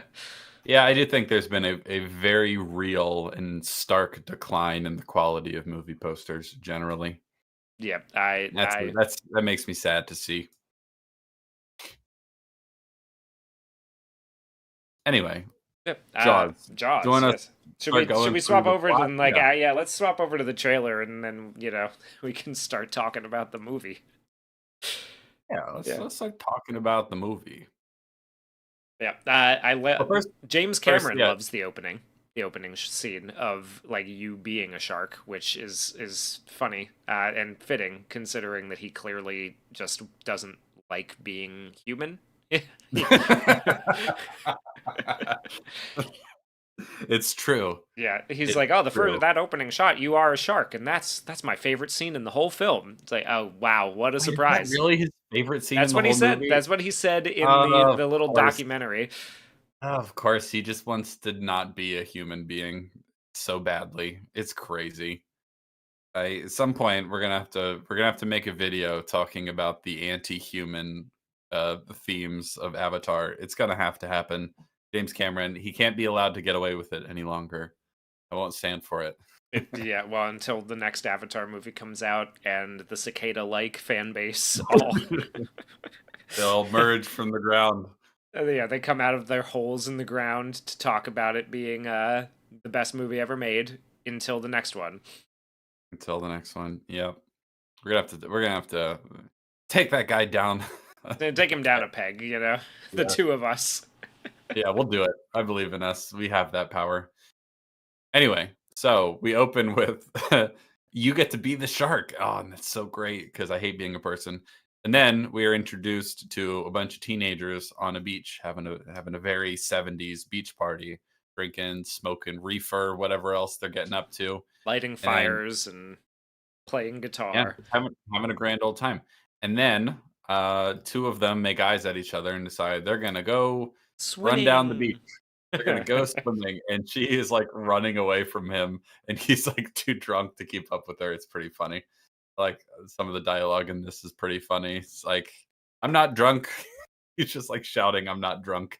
Slow down. Wait, I'm coming. I'm coming. I'm definitely coming. It's good. Anyway, I can swim. I just can't walk or dress myself. This is something that we'd like people in the chat have been mentioning, but like we definitely should bring up. This movie is really funny. Oh yeah. Really, really funny. There's so much levity and humor to be found in a way that like other movies like it could maybe take a lesson. You know, like Oh yeah. it's not slapstick and ridiculous the way something like, I don't know, The Meg might be viewed. Yeah. You know, for a comparable cinematic There were, experience. seeing it with a theater full of people, I think almost everyone there had seen it before. You got that energy from watching it, I would say. I didn't interview them all personally, but uh, there were a lot of big laughs, like huge laughs in this movie. It was really fun to see. I really enjoyed seeing it in the theaters. I highly recommend you do that if it is available for you to watch in the theater for Yeah. its 50th anniversary. This Highly is the recommend second it. time It's a I've seen blast. it in a theater, and like, I mean, the first time there was only like 5 people in there, and it was still a great experience. You know, like they had kind of done a test of the IMAX upscale for this movie a couple years ago, and Mhm. then, you know, I think in order to re-release it this year for the 50th, right? So, it's Yeah, to Matthew Leach, I think it's an absolute blast to see in the movie theater. I think it's great to watch it with a crowd full of people. It gives it something special because there are a lot of funny moments. There are a lot of genuinely shocking moments, even if you've seen it oh yeah. before. So it's a great, group experience. The And seeing it on a big screen, it was a nice 4K, restoration. Sound Yeah. quality was really good, all that sort of stuff. It looked great.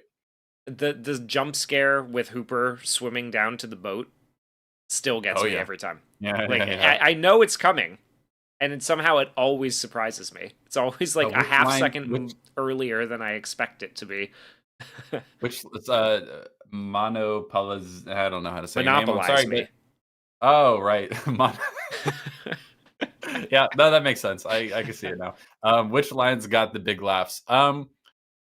I know that okay, I'm gonna forget some of them, but one of them is when he's preparing to go on the boat and his wife's like, "Did you remember to take your Dramamine?" Like that got some pretty big laughs. Things that like are funny and amusing, but aren't like, massive. They're not jokes, they're just funny, amusing moments. Like, the way Weapons is also full of a lot of funny moments that aren't jokes.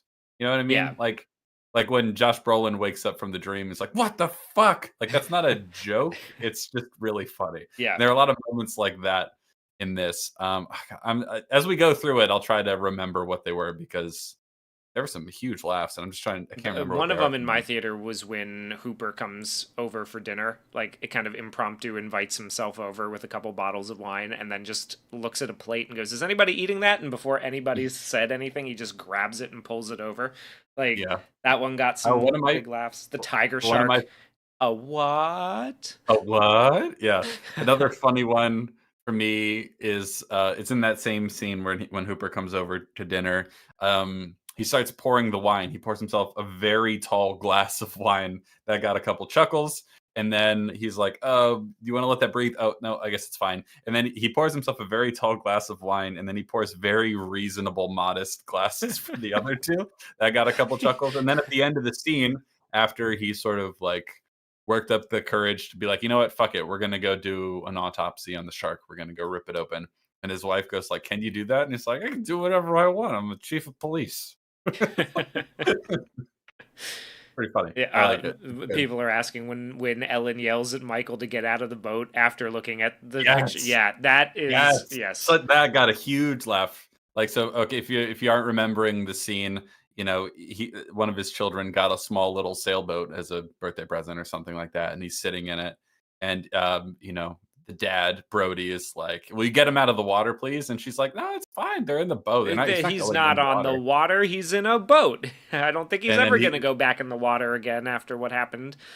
like, "Ah, don't say that, of course I don't want that." And so he's like he's nervous about it, but he's not like going to insist he get out. And then the wife looks at one of the books he's been reading about shark attacks, and she sees an illustration of a shark biting through the hull of a boat. And then she immediately goes like, "Will you get out of the water Michael, right now? didn't Will you you hear your listen to your father? father?" Get out of the boat. Get out of the water now. Immediately. Oh, It's it's such so a funny. relatable, like, it's funny because, like, every time I see that, I'm pretty sure I turn and say, like, yeah, that's pretty much exactly my mom, right? Like, it's such a relatable thing to happen. I mean, Steven Spielberg's mother is a very interesting character, but I think you can kind of get how like he understands that relationship between a mother and son just through like little scenes like that, you Oh know? yeah. He's always got great, like, parent kid stuff in his Yeah. movies in general. Or like even in like Jurassic Park where it's not his actual kids, but um God, why am I blanking on Sam Neill's name in that movie? Sam Neill. No, what's the character's name? Dr. Sam Neill. Right, Dr. Sam Neill. Yeah. His relationship with those kids in that movie is like really wholesome and endearing as well. Yeah. I can't um, remember his name either. as we keep going through the movie, we'll try to remember all the little funny bits and point them out as they come because there are a lot of good ones. Alan Grant, thank you very much. Alan! Yeah, that's right. How could I forget? When he dreams of the Velociraptor in the third movie, he goes, Alan! Alan. Alan! That's so good. Someone asked, like, who else was terrified of going into bodies of water after seeing this movie as a kid. I didn't actually see this movie until I was an adult, believe it or not. And so I never really had that experience because by the time I saw this movie, I wasn't about to be, scared of not going into the ocean because I love swimming in the ocean. It's great. Did you see this as a kid, Hugh? I don't remember having any moments of being like scared of it. Um, no, I don't think I did. Jordan Peele in that documentary mentions that he was one of the kids who like he saw it as a kid and he was afraid to take a bath, which is that's a funny line. I thought it was That like, is a funny line. I also like see, I like him better when he's being funny and he's not being self-serious he cycles a savior of little bit cinema man. through the pretension and the comedy in that. Yeah. It gives you a little bit because like he'll have lines like that where he's like, yeah, I was the kid who was afraid to bathe, because I thought there could be sharks, right? And then he'll Mhm. also have that moment where he's like, and if you think about it, it's really a critique of how evil capitalism really is. It's like, oh, shut the fuck up. You had me in the first half. Stop it. I also know that David Fincher has literally never swam in the ocean because of this movie, which is pretty funny. That is fun. In All Jaws right, 3, yes. Brody should have had the same dream. Brody. Or Bruce shows up in a dream. Ah, that's funny.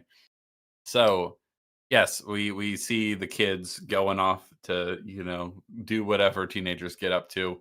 They're gonna go, skinny dipping in the ocean. He doesn't make it there because he's too drunk, and then he just passes out on the beach while she's out swimming in the ocean, and then she gets ragdolled around by something below the water. Oh no, how spooky. So she ends up dead.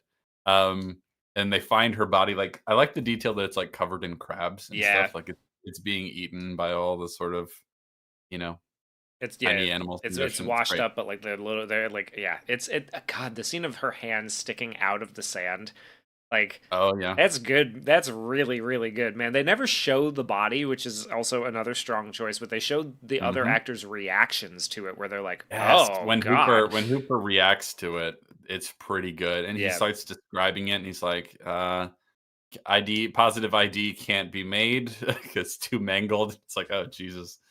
yeah, And then I like it because he's looking at it, and we don't see what he's looking at, but then at one point, he lifts up at, like, a arm that's been ripped off, the hand, yeah. yeah, yeah, But he just like we don't see the body, and so we think we're not going to see the body, and then he just lifts up the hand to be like, "Look at this shit." It's so good. It's such an effective choice. Like it lets your imagination run wild with how horrible it must look for a moment, right? yeah, And then absolutely.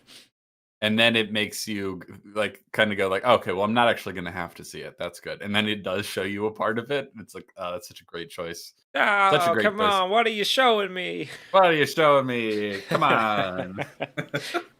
Imagine if Brody was the penguin in this movie. I hate the That'd be water. the mafia. That'd be the mafia story. Oh yeah, there's Reincorporate the the mafia mafia stuff. story. You know what? Actually, it was a shame to get rid of that. I fully agree. Yeah, We need the mafia subplot back. What are you showing me? Come on. Yep. yeah. So that the finding the girl on the beach prompts the the beginning of the Yeah, he's like, "Fuck, we got a shark attack on our hands. We gotta close the beaches. We got like," and this is where we get to experience that he is like, there's two cops for this whole little town, and they're very understaffed for dealing with something like this at the time, the height of the summer tourism season. Um, he's got a lot of little things to deal with, like a band of karate vandals karateing the picket fences. And as he's like walking around trying to, he's like, "Where are the the no swimming, beaches closed signs?" Like, we don't have any. We ain't got none. What are you talking about? So he has to go out and get some art supplies from the hardware store to make some, and people keep coming up to him and asking him for help. Like, one of them has a bike tire but no bike. So I assume he's asking him like, "Hey, somebody stole the rest of this. I need you to help me find it." And like it's really great to show like the frantic nature of like him being thrown right into the middle of this. So it's a great place to start. Oh, yeah, sorry, George. Yeah, I did skip the part where he wakes up and he's like, she says, he says something like, how come the sun shines in here now? It never used to shine in here before. And she says like, well, we bought it in autumn. Yeah, we bought the house in uh autumn. This is summer, so the light's different. So we get their newcomers. He's it's his first summer. We'll find that out a little bit later.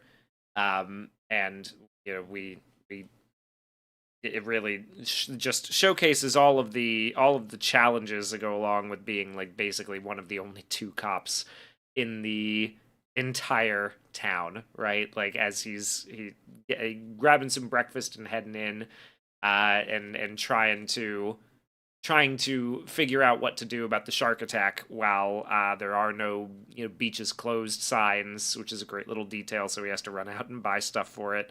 Um, and like he's got the karate bandits that have just sprung up. Karateing the fences. Karateing the picket fences. Another thing that from this scene that I like absolutely love is when he's filling out the report, right? And like none of them say, yeah, because we get the opening when he's talking to the kid who passed out drunk on the beach, right? And he's like, I don't know, she must have drowned or something. I don't know what happened. I passed out and everything. And then they find her on the beach because he reported her missing. They find her on the beach. She's been, but they don't say anything. We get a good like reaction shot of the three of them looking like horrified. And then we get into the scene where we find out about the kids karateing things, and he's typing up a report, and we get a close up on the report as he types shark attack. Nobody Yeah. says shark attack up until this Mhm. point. That I love it. Love that scene. Yeah. Really great. It's a nice it's like there's an aspect of like not wanting to say it out loud because Yeah. the thought is too terrible, to a degree. There's a lot of like things unspoken in the first bit before like finally like you need to start saying it out loud if you're gonna solve this problem. Did you talk a little bit about how like um that they're like sort of like newcomers to the town, like Yeah, that they're not an islander? Georges reminded me that I had skipped the part where they talk about how like how come the sun is shining in here now? It's like, well, because we bought the house in autumn and now it's summer. So They're nice little details like that, very natural ways. There's a lot of great natural exposition where like it feels exactly like something someone would say in the moment, but it is serving the purpose of like telling us a little bit because it is an important detail, and it comes up several times that he's not from here, right? He's yeah, from New York, and he came here because he's like it's great, nothing really happens here. Like the job of a sheriff and a policeman is much simpler here yeah, which we than it don't is. find out until like after him and Hooper go out at night, right? And he's like sloshed on that giant Mhm. tall boy of wine that he poured himself. And so he's talking about how like he had to walk his kids to school in the morning, and being a cop in New York it sucked. It was terrible. But you come here and like the worst thing he's got to deal with is like bicycles being stolen up until this point, Yeah. right? So yeah, it's great. The accents, pointing out the difference in the accent, Hmm. because they're from New York, so these guys have a very distinct New England accent. Which like fun little tangent actually. I found out that there are quite a few historians who argue that the Massachusetts, or either the Massachusetts or the Appalachian accent for America, is more like the original English accent. So Shakespeare, when done in an Appalachian or Yeah, a I've heard Boston that as accent, well. sounds more natural and better. That I just find 'Cause- that kind of interesting Yeah, it's like, because those communities were isolated, and so it hasn't evolved the same way. yeah. Yeah, I've heard that too. It's interesting the way accents evolve and develop like that. What part are we on now? I just got back. What are He's we? picking up the supplies to make no swimming signs because they've never Right. needed any before, which is I another just like great little touch. I love like in this whole first half of the movie before the shark problem really takes hold of, the consciousness of the town. Everyone's just kind of yelling at him about like not yelling at him, but you know what I mean, Yeah, like they're kind of trying to pull him yelling. aside for like little things, right? Like there's Yeah. the one shop owner. I can never understand what the fuck he's saying because he's got the accent and he's talking, right? But he's just holding a bike tire and kind of brandishing it at him as if to say like somebody took the rest of this. Where is it? Yeah. There's one where he's like, "Hey, look what these kids did to my fence." 89-year-old with glasses, and then it's like, "Look at this," and they did it with their bare hands. And then when he goes into the hardware store, there's a customer says, "This stuff ain't gonna help me in August. The Summer Kings come down here in June. You haven't got one thing on here I ordered." That's the line that sticks out to me. You haven't got one thing on here that I ordered. Like everyone's just like got these minor gripes and complaints. One of my favorite little moments of the town folk is when they finally have that meeting and they're deciding whether they're going to close the beach. And this is where everyone is looking to Brody, like, are you going to close the beaches? But before that happens, there's a guy that makes a joke and there's a lady that goes, well, I don't think that's funny. I just don't think that's very funny. Like, Yeah, it's just yeah. like such a Karen about it. Well, he It's asked. great. They say like, "Is there any questions before we begin?" And he goes, "Yeah, is that $3,000 for the shark in cash or check?" And he starts laughing, and then the whole town Mhm. starts like, "That's not funny. I don't think I that's don't think funny that's at funny. all." Yeah. Yeah, it's great. But like all the little, like th- one of the best examples of that is because they do the little split diopter shot. There's a lot of fun filmmaking on the beach scene, right when that kid gets killed, like in the build up to it.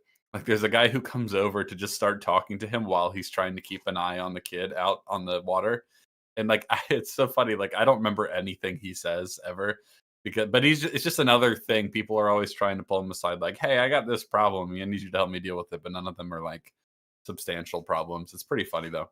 I like all the sort of like townspeople like always nagging on him for things and like bickering with each other. It's pretty funny. So yeah, he goes to the hardware store to pick up the signs or whatever. And what he says, okay, come on, get out of here. Take this stuff back to the office and get to work on these signs. Beach is closed, no swimming by order of the Amity PD. And let Polly do the printing. He's like, what's the matter with my printing? He says, let Polly do the printing. I don't know. Like it's just like little like that's not like hilarious, but it's just like little funny quirks like that, little details where it's just like, let her do the writing. He's like, why can't I do it? It's like, just let her do it. All right. You have bad handwriting. Yeah, I love it. Yeah. So yeah, Um, he's scrambling to get those signs right, and like there's something happening in town. I think it's like a parade, like mhm. it's busy, It's and busy and chaotic. People are talking over each other constantly. There's all this noise happening in the yeah, and background. there's a lot It's a of that bustling. in the first half of the movie, I think, like, which Yeah. is really fun, right? Like especially in contrast to the second half where it's just the three of them on the boat, but things are chaotic. It's more action is chaotic than talk by the time we get to Yeah. the second half, right? Mhm. Um, but so the deputy is running around, walking through. The mayor is trying to talk to him because he's got some people with him, right? Like some other movers and shakers in the town who are like they're trying to get things together, and they're doing like a little, basically like a tour, to make sure everybody's set. And he's like, the deputy's like, I don't have time to talk now. We had a shark attack on the beach. I got to get some signs made. We got to close the beaches. And that doesn't make the mayor very happy. So as Brody is like driving, or is like out on a ferry trying to Mhm. like get somewhere, the mayor's car, or not the mayor's car, somebody, one of these people's car comes pulling up onto the ferry, and the mayor gets out to talk with him about it. And then the Yeah, boat that big starts long moving while they shot. do this Yeah, scene. It's great.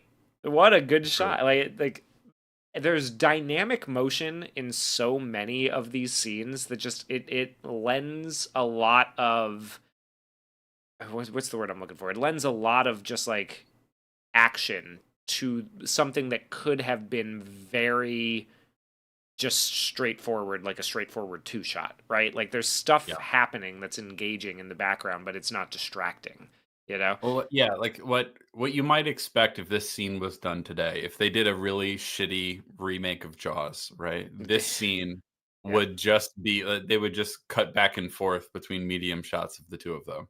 Yeah. Maybe they cut in for a close up. They would get coverage, right? Instead of having the whole scene play out in one big wide shot, and then by virtue of the blocking moves into more like a medium close kind of shot because of the way they're moving around on the ferry, and just having that whole thing play out in like a minute and a half or something like that, uninterrupted, one long shot.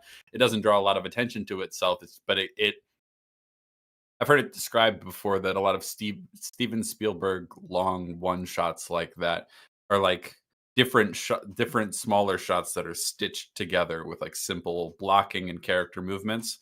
So it's like the camera doesn't go, whoa, look at me, I'm flying all around over here. But it's just like they start here, we hang on it for a long time, and then the mayor kind of pulls him aside to talk to him in private, and they just move a little closer to the lens, right? And so we're Yeah. kind of stitching those two shots together instead of cutting back and forth between traditional coverage. This movie, I would say, like, one of the things that I think is lost in a lot of modern movies is the art of blocking, specifically, like the way the actors move around on stage, because that was something that really came out of like the theater tradition, right? Yeah. You can't cut to different shots. You just have to keep it visually interesting from the way people move around. And if you want a master class in that, you watch something like 12 Angry Men, right? Where it's just all in that one room. And so you really got to keep things visually interesting by having the characters walk around, get up and move over to the window and all that sort of stuff, right? But you don't see that as much in modern movies, where Yeah. like long conversation scenes keep visual interest just by the way people move around and like come into different like positions that make for really nice compositions and Yeah. stuff like that. It's something you notice it if you watch old Akira Kurosawa movies too, right? Is like Yeah. everybody is kind of, the shots are all, generally speaking, oneers, right? Like it's a oneer with some dynamic movement that the camera's going to circle around and come in and out, but the actors are hitting marks to help make that Yeah. happen.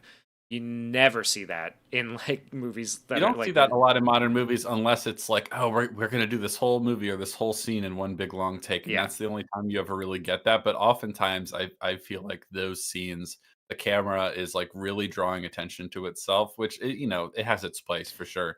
That kind of I one take action scene. yeah, But like just for like a simple dialogue scene, for example, it's been mentioned in chat where Hooper, the mayor, and Brody are all talking and like under the they're all on the beach. billboard, yeah, Yeah, under the yeah, billboard. That is like such an amazing masterclass in blocking and like shot composition because basically what it is, it's like maybe four or five different two and three shots, right? But they're just like we hang here for a while and then they move into this new position. And so the camera moves with them, lands on another immaculate shot, and then they move again, and it lands on another immaculate shot. It's not drawing a lot of attention to itself. You can kind of forget that this has all been one long take. You know what I mean? yeah.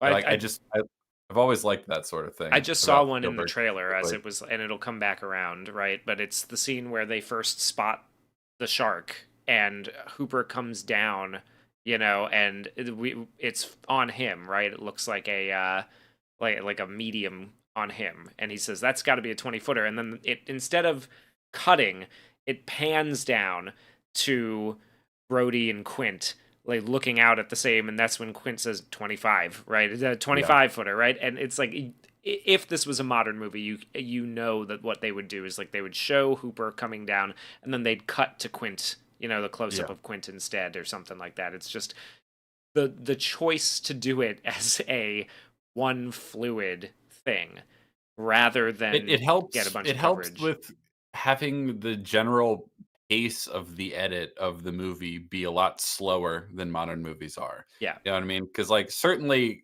getting a ton of coverage and cross-cutting and cutting can work really well if you're being really deliberate and purposeful in how you go about it. Like David Fincher is always my go-to for that. He'll get like 18 angles of a big conversation scene, you yeah, know what I mean? But like you got an over the shoulder on this person, you got a single on this person, you got a close up, you got an extreme close up, you got a two shot here, you got a three shot here, you got over this person's other shoulder, so you can get every little part of the conversation, right? yeah, And you can be very deliberate about what you cut to when. But David Fincher's movies in general are like very much of the what used to be called the MTV generation, right? Where like the cutting was very quick. The editing in David Fincher movies tends to be pretty fast paced. It's very modern. It's not out of place in the modern landscape, but especially compared to something like Jaws, it's much quicker, right? But Jaws can help keep this slower pace where we just hang on things for longer by stitching together shots with very simple and deliberate camera movement. You know yeah, what I mean?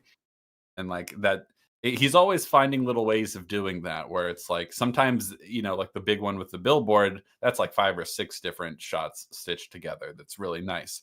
But there are others that, like you mentioned, there's just two. It's like you get a shot of this and you get a shot of that, and it's like, is there a way to connect them with a simple yeah. camera movement? He's always looking for ways to do that, and that's one of the things I really appreciate about him. Yeah, So well, and I it's got to love be his one of the style so it's got to much. be one of the things that helps him be so efficient of a filmmaker, right? Because like we talked before, I think in our Sinners stream, we talked about how he managed. It was with Indiana Jones, right? He managed to like keep the budget to such a level that like it made him the guy you go to if you want to get a movie done for like basically a big movie for not too much cash, and essentially Yeah, secured him a blank check from the studios because they knew that he was going to manage to find a way to do something really special without wasting all their money, right? Like they can trust that if they give him 40 million dollars, they're going to see 40 million, you know, return or like more. you Yeah. used well, right? Like it's not Yes. going to, and that the ability to sort of like think that way, not in terms of like what do we need to cut here, like but where can we combine them, and where can we get like more out of what we're doing. Yeah. That's got to be one of the reasons that he's able to do things like that. Seems to be pretty efficient in terms of how he goes about filming scenes. Like, obviously, it would have taken a long time to rehearse and choreograph that big, long conversation 3 shot with the billboard and all that. But that would take a lot less time than getting coverage of, because when you think about coverage of two people sitting across a table talking to each other or standing up talking to each other, you know, that coverage gets like compounded exponentially the more people you add. It's not like a linear thing, right? So if you have 3 people and if you want to get traditional coverage where you get a single, this person over the shoulder here, over the shoulder here, all that sort of stuff, it just adds up really, really quickly. So if you have 3 people in a conversation scene like that, if you want to get coverage and cut around, like that's a lot of setups. I mean, that's Yeah, why, like, famously, like dinner table scenes are some of the most annoying scenes to film, especially if you're going to film them with like modern traditional coverage. Because there's just so many angles you got to go. Oh, and you got to flip over to this person's shoulder so you can get this dynamic and all that sort of stuff. But choosing to have it all play out in one shot saves you a lot of time, yeah. a Yeah. lot of Well, time, and a lot there's of another film one too. that just popped up too, and it's the one where like it starts off with somebody playing that like shark hunter game at the arcade, right? And Mhm. then as Brody and the guy who he's talking to enter the frame, it dollies with them and follows them, and it follows them into a master shot of all the people on the beach, and they're having they're having the conversation about like what to do, what preventative measures we have for the sharks, because we've got to have people out on the beach today, so how are we going to make sure that nobody gets hurt, kind of thing.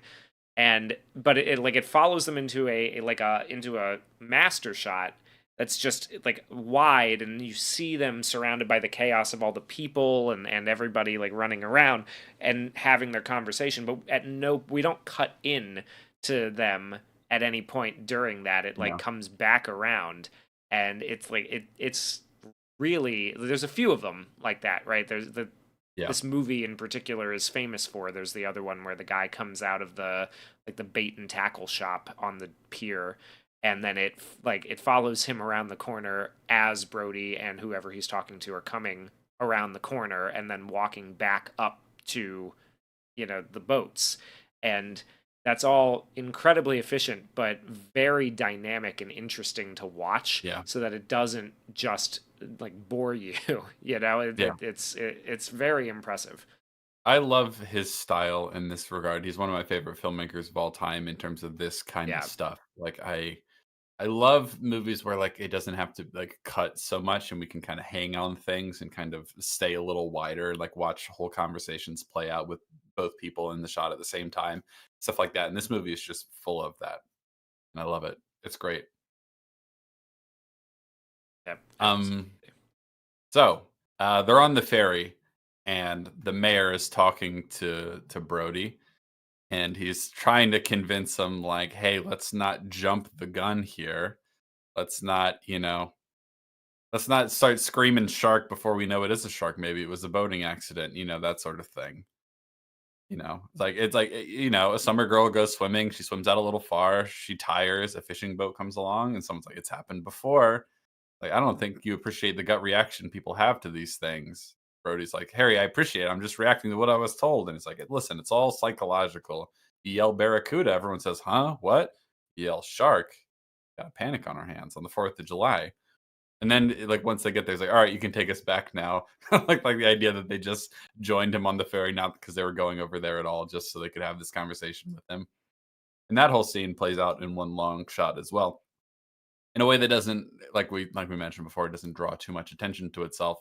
But this is the first taste we get of the like, hold on now, let's not get too crazy. Let's not talking about it like it's a shark if we don't know yet. Because at this point, Brody has not had a chance to see the body really in any detail, because it's covered up with seaweed and all that sort of stuff when he discovers it before. And he doesn't really know enough because he's not from the area. He hasn't seen this sort of stuff before to know that it isn't a boating accident. Um, so this is the first taste we get of the sort of antagonism between him and the mayor and the competing interests and incentives in this little town, right? Yeah. This 4th of July, it's their big week, and we don't want to start a panic before we really know what's happening here. And this is when the like the ME tells him like, oh, she went to probable boating accident. He's like, oh, that's not what you said over the phone. It's Yeah. like, I was wrong. Like, Mhm. yes, because the mayor got to him and was like, hey man, come on, think about this for a second. Like, think Yeah. about how much money we lose if people think that there's a shark. I think he probably just like he's like, "Hey, do we know? Do we Yeah. know it was a shark? Are you sure can you say that for certain?" He's like, I mean, maybe I can't say for certain." You know what I mean? Yeah. Like that sort of pressure, right? Yeah, and so then he's on the beach, right? And this is the big, Oh, well, very, did we very talk about the line where he says barracuda? Like, yeah, I talked. okay, good, great line. You yell barracuda, and everyone goes, "Huh? What?" Huh? What? You yell shark. We got a panic on our hands on the 4th of July. It's great. So then now we're on the beach, and Brody is like we're doing a really fun thing that you actually don't see very much anymore. I don't know if you saw it much beforehand either, but like where like someone passes in front of the lens, and we use that as a place to hide a cut. Like where someone passes in front of the camera and we use it to cut in on Brody, and someone passes in front of the camera and it sort of wipes to Yeah, reveal the yeah. opposite perspective. It's fun. It's a fun little technique that you don't see very much in like feature films, I would Like say. the wipes that come in and that it zooms in on him each time to sort of like, Yes. yeah, bring you closer, and then you get to see his reverse perspective. This is also where we have the what's the term for it? I always forget. It's the one where like there's two things in focus at once, like the background and the Split diopter yeah, the shot. split diop. Yeah, that's it. Thank you. The split diopter shot. We get one of the first ones in there. It is when there's somebody sitting down or like kneeling down in front of him to talk about something, and he's watching. Like his attention is on the ocean in the background, right? Yeah. Which is a really nice way of handling, splitting that, because like you could have done that with the guy in the foreground being out of focus, but it wouldn't have looked as good, right? Like it would have Yeah. been a little. It would have been weird that so much of the frame is taken up by Yeah. something that's not in focus. Maybe it could have worked, it'd be interesting to see what that would look like. But I like what he's like, because this is just another example of him just sort of like talking through his minor problems. And it's so funny because he's not listening to him at all, but he's like, "Hey, Marty, we got a lot of problems downtown, but I got a lot of problems at the house I wish you could take care of. One, I've got some cats barking in front of the house. I can't get them down to the office. And that garbage truck next to the office got to be moved. So we're going to use the red zone. It's a simple thing you can take care of. You've done it before, okay?" Like, just, he's just rambling on at him Yeah. about little minor things he's got to take care of. Like, oh, the garbage truck can't be parked there, all that sort of stuff. And then Harry comes, an old Harry. man with like the saggy man boobs, comes up to him. He's like, "It's cold." It's like, "We all know about you, Chief. You don't go in the water at all, do you?" And he's just like, "That's That's some some bad bad hat, hat, Harry." Harry, and he readjusts him, so Harry gets very offended. An Yeah. iconic whose production company like that used to be at the end of like every It was House, I yeah, think. that was it. Yep. House was it. I looked it up. It's Bryan Singer's production company. Oh. But yes, it did. That was the like production logo that ended like every episode of. I think it was House. Yeah, I remember seeing that a lot. Yeah, That's some bad hat, House. Harry. Oh, and yeah, they also yep, and it was the X-Men series, X-Men films. The Usual Suspects, House, Legion. Yeah, every episode of House ended with a "That's some bad hat, Harry." Yep, that's where I saw it over and over Yeah, and over that's again got to be it. before I ever actually saw the movie. Yeah, It's somebody Blueprint. mentioned also the line where Ellen is asking someone, "When do I become an islander?" And she's like, "Never. If you aren't born here, you're not an islander." Right? Like this is Based. yeah, absolutely. You can be a year. Well, the documentary has a little thing about that, right? Because like there were a lot of people in the movie who were from Martha's Vineyard, right? And they're like, yeah, if you weren't born here, you're not like you can move here and then you're a Yeah. year rounder, but you're not an islander, and that's something that Mhm. he really took to heart and got right for the movie, right? So a lot of Yeah. them are actual islanders from Martha's Vineyard. Um, but I think that also really brings up another great theme of this movie, right? Is Brody is sort of looking for there's a home theme to it, right? Like home is mentioned a lot in Yeah. the course of the movie. There's obviously there's the famous bit on the boat where they're all singing the song "You to show me the way to go home." Yeah. But the scene Tired and I after wanna go to bed. Yep. I had a little drink about an hour ago when it went right to damn it, you got me started. Anyway, um, the scene after Michael is attacked, or like after Michael witnesses the guy being eaten by the shark in the pond, right? There's a really good line where he gives him Ellen and says, "You want to take him home?" And she goes, "To New York?"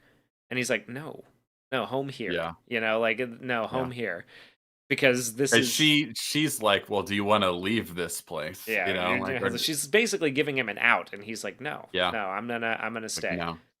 This Mhm. is this is our home, and we're not going to be chased away from here by the forces of evil. This is Yes. lurking beneath Yeah, the essentially. waters. Yeah, Yeah. The waters of chaos, the yeah. waters of chaos, and the serpent. The serpent is a very powerful image. Uh, yeah. No, you're right, though, there is that sort of home theme kinda running through it, yeah. Yeah, and his fear of water is one of them too. But like, yeah, like I really like that he needs to sort of become the hero of the, like, even though he's not from here, he has to become the hero of the town, to sort of save it from its demise at the hands of this ancient Yeah. evil, right? Like it's got a very Well, it is kind of like a yeah, dragon story, and like in the story of Saint George and the Dragon, he's not from the village that he saves either. yeah, You know what I mean? exactly. Something interesting there. The underwater shots are so chilling. This movie haunted me when my family took trips to the beach. Yep, it I haunted can a lot of totally people. understand that. Yeah. And I do like that a lot of the underwater shots are fun, like those shark POV shots that James James Cameron Cameron loves loves. so much Yeah. because he hates people. Um, no, they are really effective though. It's good. It's good Yeah. stuff. One of the things too that I thought was really interesting is like, so you bring up like it haunted you when you and your family went to the beach during the beach panic scene later on the 4th of July, right? Like during that scene where they all freak out and like it's not the shark, it's the kids with the cardboard fin at this time, right? But the thing is that like these kinds of they were thinking about it when they filmed that scene. They were like, what happens if a real shark is here? Like, what happens if this? Because it's not unheard of, right? Like, Yeah. it has happened. They're like, what? Wouldn't this be like? Wouldn't it be like just awful, the worst thing ever, right? If like an actual shark showed up and people, it was like during our beach panic scene, and like they all just thought it was part of the movie. Like what would happen, what would we do, Yeah. which is just like, so it's haunting them even at the time of filming the movie, right? Like Sure. they're thinking about it in that way. I find really Yeah. interesting.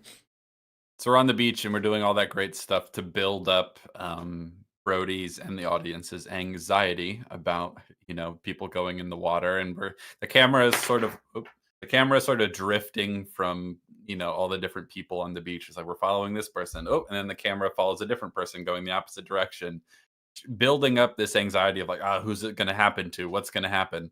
And then ultimately, it's that kid on the raft, and he just gets Dude, obliterated that by a shark. is Oh my god. some unbelievable practical effects on what, like, to get Yeah, that, like, that look, right? So first of all, there's a barrel of like fake blood underneath him, right? Like sure. that's what he has to swim out. It's a lot of blood. Yeah, It's pretty great. he has to paddle out there and hit his mark above the barrel, right?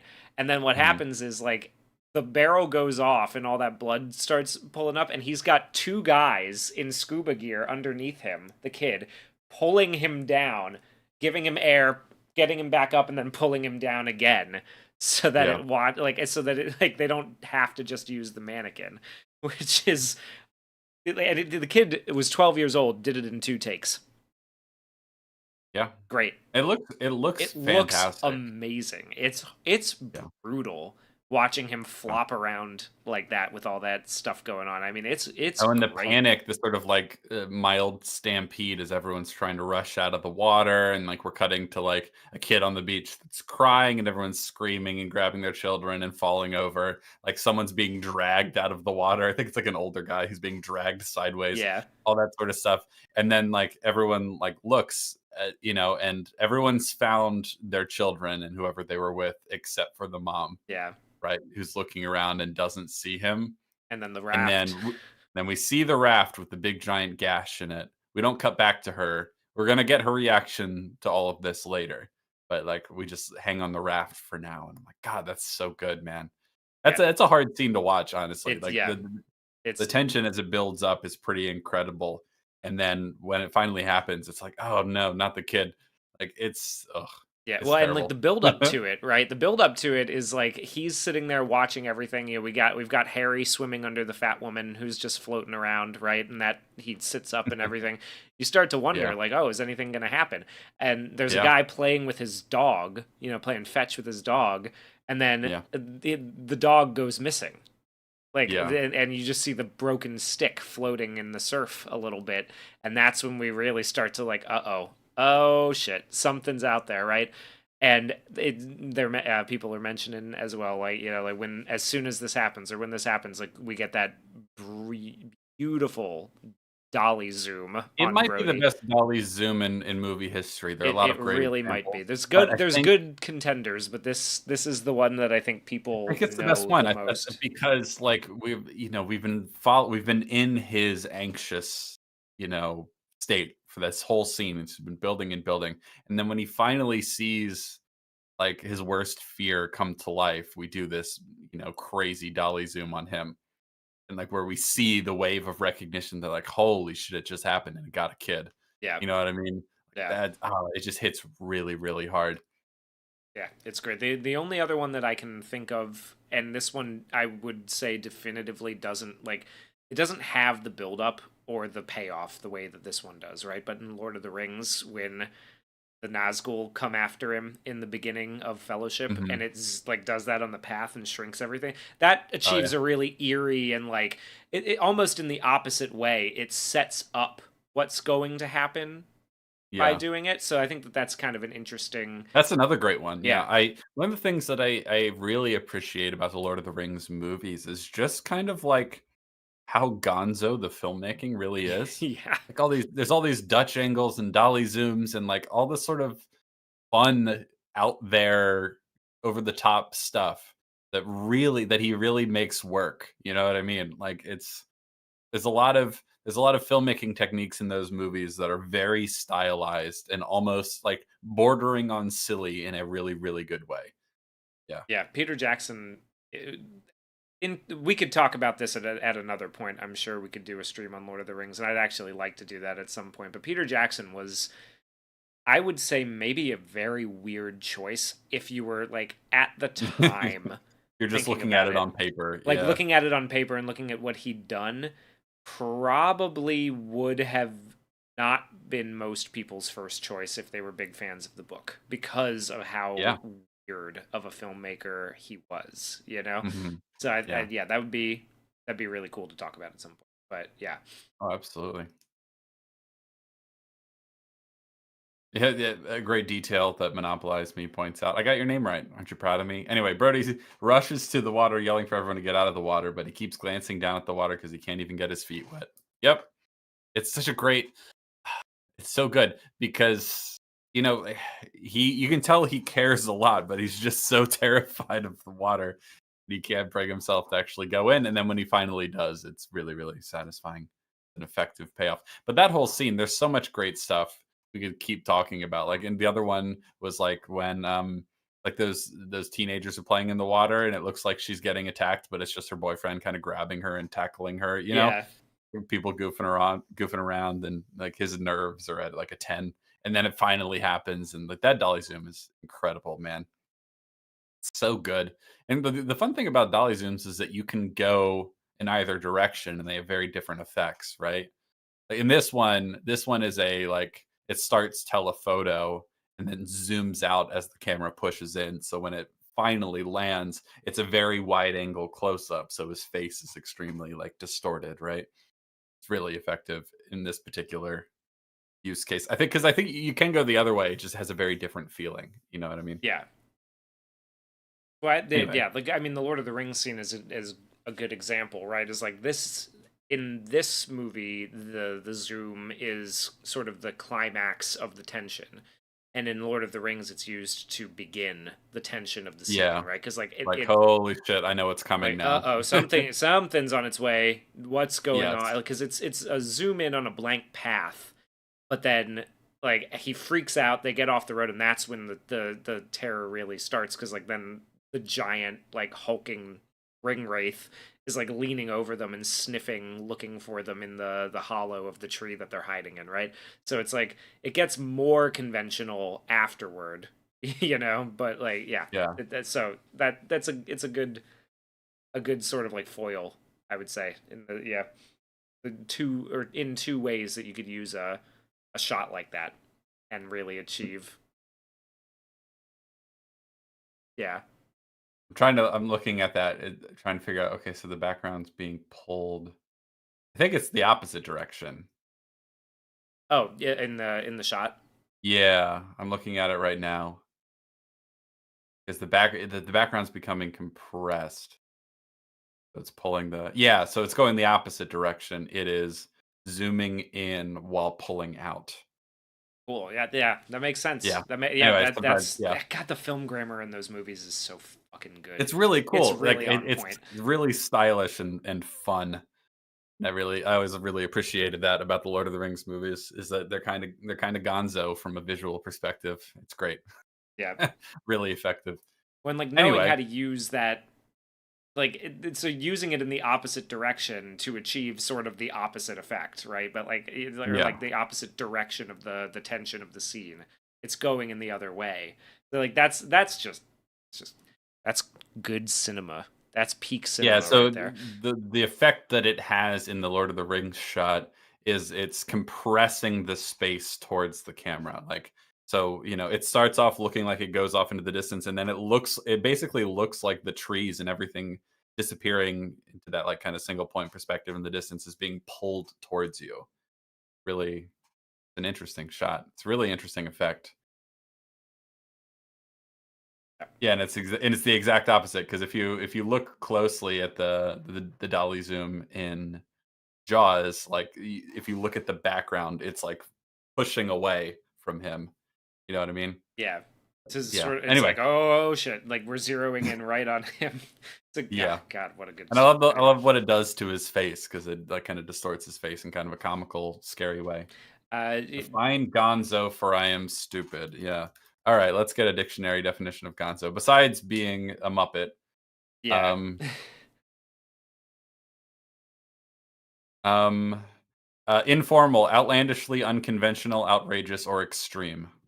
Very strange or unusual, bizarre. Yeah, I think Uh, it didn't it comes from Hunter S. Thompson, right? Like that's Essentially, yeah. yeah, like he sort of popularized what was known as gonzo journalism. It says or being of sorry of relating to or being a style of journalism marked by a lack of objectivity due to the writer's immersion in the subject and often participation in the activity being documented.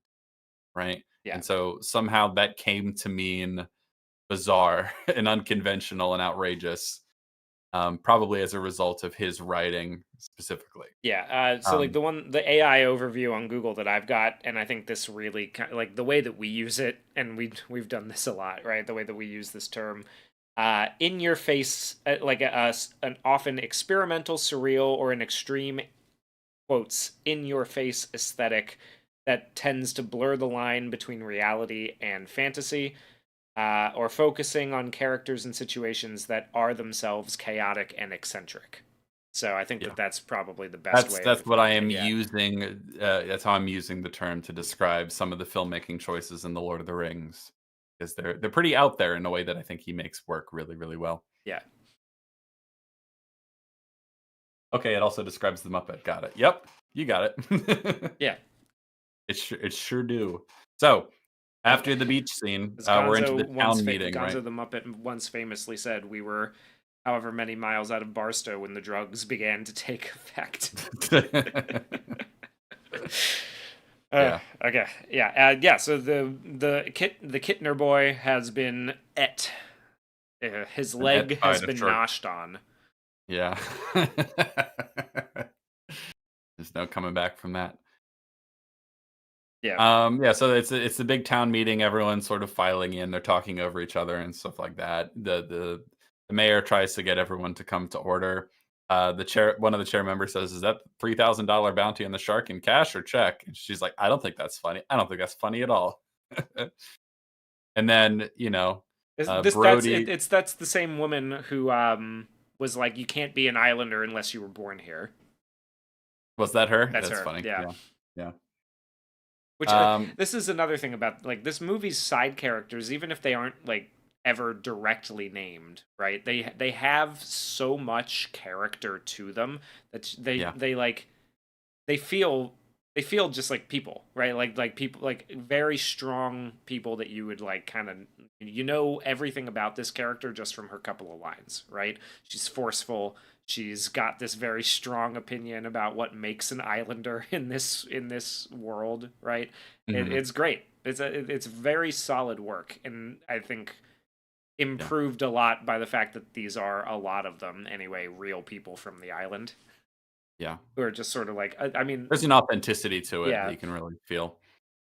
So Brody is trying to talk to the people and he's nervous and he's kind of avoiding the key issue, but they hold him to it. So he's like, "Oh, here's what we're planning. We're gonna, the extra summer deputies, we're gonna put them on as soon as possible. Then we're gonna try to use shark spotters on the beach." And then she's like, "Are you gonna close the beaches?"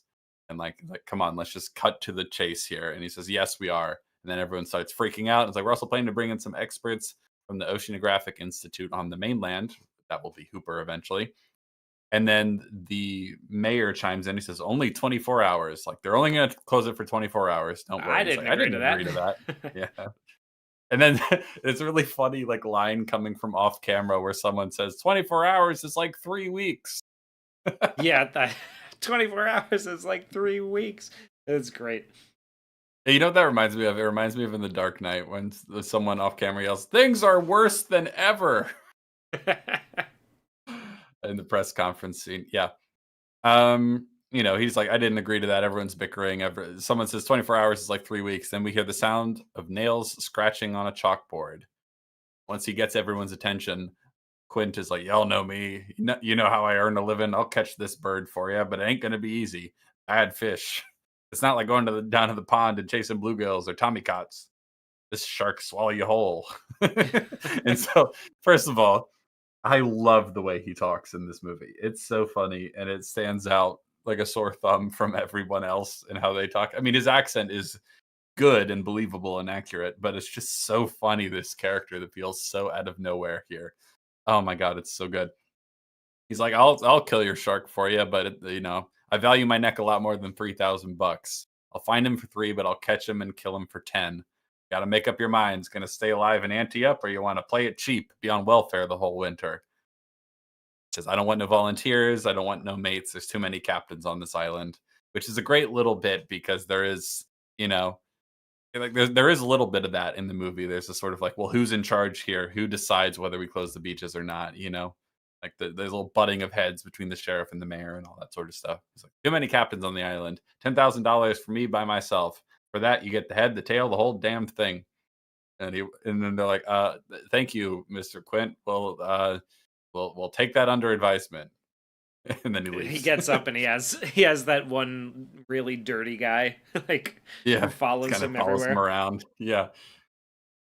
Quint was just lurking, waiting for a time to kill more sharks. Yeah, it's his favorite thing to do in the whole wide world. He loves killing sharks for reasons that will become clear later. Um, I love that the implication is that he drew that shark on the Yeah. chalkboard. Yeah. Like they were all bickering and arguing, and he's just quietly drawing that in the background. The extra funny thing about that is if you look closely, you can see like the previous attempt that whoever in the art department had drawn on the chalkboard. Like if you look at it really closely, you can see that someone drew one, erased it, and then drew the one that's in the scene. So it's funny to imagine Quint sitting there, starting to draw a shark, deciding he didn't like it, so he erased it and drew another one. It was also not very good. It's pretty funny. I like it. It's, yeah, this is like we said earlier, this is probably one of the greatest character introductions of all It's time. so funny, man. The nails on a chalkboard, the way he just like commands the room and starts talking in this like really goofy, over the top way. Oh, it's so funny. His like whole presence in the room and the way everyone goes like, thanks, Mr. Quint. Thanks." Oh, it's so good. Yeah, one of the best character introductions of all time. It's so funny. So funny. It's funny and kind of creepy. It's everything at once. It's great. Yeah. He's got a lot of gravity to him. Robert Shaw is, Incredible in the yeah, movie. I love him. I think he's great. He's one of my favorite Bond villains also of all time. I don't know if you've ever seen From Russia with Love. He I have is not. incredible in that movie. That might be the best James Bond movie.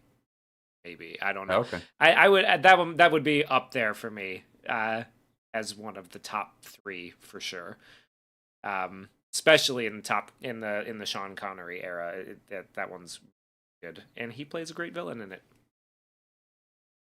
A lot of fun. So we're back in Brody's house, and he's, you know, he's looking at books and he's trying to read up on sharks, everything he can learn, right?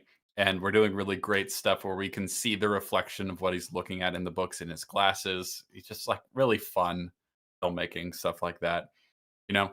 And then his wife comes up behind him and he reacts to her in fright. And then she's like, "Oh, you scared me." It's like, well, you're the one that snuck up on him. Anyway, and then he starts talking about like people don't even know how old sharks are, and I mean that they live 200 to 300 years. They don't know, or no, he says 2 to 3 thousand years, which Yeah, is I don't think that's true, but they could. I think they can live 100. Like how there's a Greenland shark that was like super old. I was trying to look up shark age. That's 250 to 500 years. that's Right. all. That's Jesus. That That's is that's it's insane. incredibly long time. It's not 2 to 3 thousand years, but it is pretty long. Yeah, Um, can't even like. eh, God. and then his wife is like, "Come on, that's enough. Like, you're not even going to be able to sleep tonight. Come on." And he gives him a drink, and he's like, "Thanks." And then she says, "Want to get drunk and fool around?" And he's like, "Oh yeah." It's just like such a great little moment. That got some Yeah. laughs in the theater as well. And this is when she's like, "Oh, Mikey really loves his present." He's like, "Where is he?" "He's sitting in it." And he's like, he freaks out. He's like, "Get him out of the boat." And they're like, "Oh, don't worry about it. It's fine. You don't want him to be scared to ever go in the water." And he's like, "Yeah, you're right." And then she looks at the picture of the shark eating through the hull of a boat, and she says, "Michael, did you hear your father? Out of the water right now." Michael, Good. get out of the boat. I love it. Yeah. That yeah. So just so many great little lines. I, hard for me to Then we believe get that a that scene guy of like looked at two this and people. sorry. Oh, sorry. I was just I it's was like in. hard to me to believe that that guy looked at this and was like, yes, the Meg is pretty close. It's how does he say it? Just a little bit not as good, only a A little. little bit not as good, yeah. Yeah. Probably only a little bit not as good. That was how he said it. As your GM says, "You want a shark cartoon? I'll draw it for you. The head, the tail, the whole damn thing." And so we see. See, I didn't know these characters had names. Apparently, they have names. Charlie and Jenwerder. Ben, I don't know who these people are, but they're the ones who are like trying to go get the shark in the middle of the night, right? By the Yeah. way, I love the way night scenes are shot in this movie. They're like it's not day for night, it's like early morning for night. Like it's really effective, I would say. Yeah. I really like the way it looks.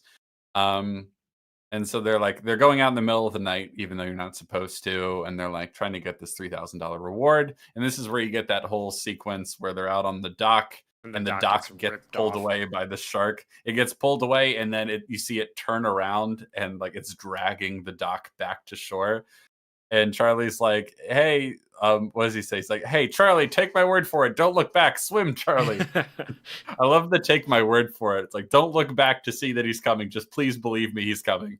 Take Take my my word word for for it. it. Just swim, Charlie, swim. A little more. That a boy, Charlie.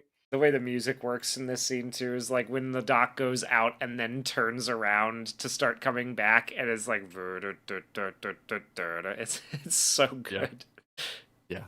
It's kind of funny. I remember hearing. I don't remember if it was Spielberg or John Williams talking about it, but actually, I want to look it up because there was a certain movie that John Williams had done the score for that Spielberg saw and was like, "I want that guy," because this is their first collaboration. Is on Jaws. Let's see if I can find the movie. Spawning a huge A long the long-standing creative collaboration. collaboration, yeah. Yes. Wait, am I looking at the right credits? That's hold on. God damn it. Come on, IMDb. Anyway, the basic gist of the story, I'll look it up in a minute, but he had worked on a previous movie that Spielberg liked, and so he wanted him. And he wanted a score like the score in that movie he had seen. And John Williams had to be like, I don't think this is the same kind of movie. I think you need something simple and evocative for like it Yeah. needs to be broader for Jaws. And so he comes up with that like little simple two note, half step motif. And it's the most iconic piece of film music maybe ever. It's really high up there. Yeah, It's like, it's yeah, yeah. he made the right choice. It is interesting though that that Spielberg was like, I want a score like this, and he's like, no, you don't. No, no, I think you No, want something else. yeah. I one of Where the is things it? I also really love about the score is how they incorporate Quint's like sea shanty song, the Yeah, Spanish into the ladies, music. into Yep. the adventure-y sort of thing at the end. Okay, sorry. It's a Robert Altman movie called Images that he had done the music for that Spielberg saw and was like, I want that guy. And he wanted a similar score for Jaws. And John Williams was like, no, you don't. No, that won't work for Jaws. Trust me. And he did that. He did what he did instead. So apparently John Williams did conduct the score for the Sugarland Express, but he didn't write it. So that Okay, is so probably, that is where they met. Yeah. yeah, if they met there, actually, not sure exactly. But anyway, the score in this movie, it's almost so obvious that you people don't even talk about it that much anymore. But the score in this movie is one of the best of all time. Yeah. It's very, very good. $3,000 buys a lot of roast, as The he's best, dude. It gets the people going. That's right.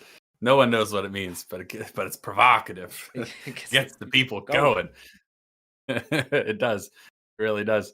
Yeah, and so of course he manages to swim back to what is left of the dock, and then they're sitting there, and then Charlie says, like, can't we go home?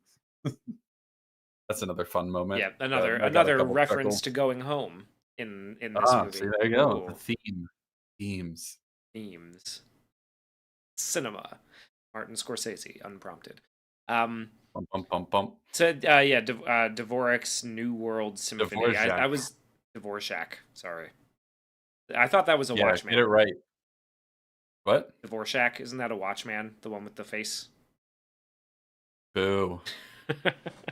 Boo. Get better material.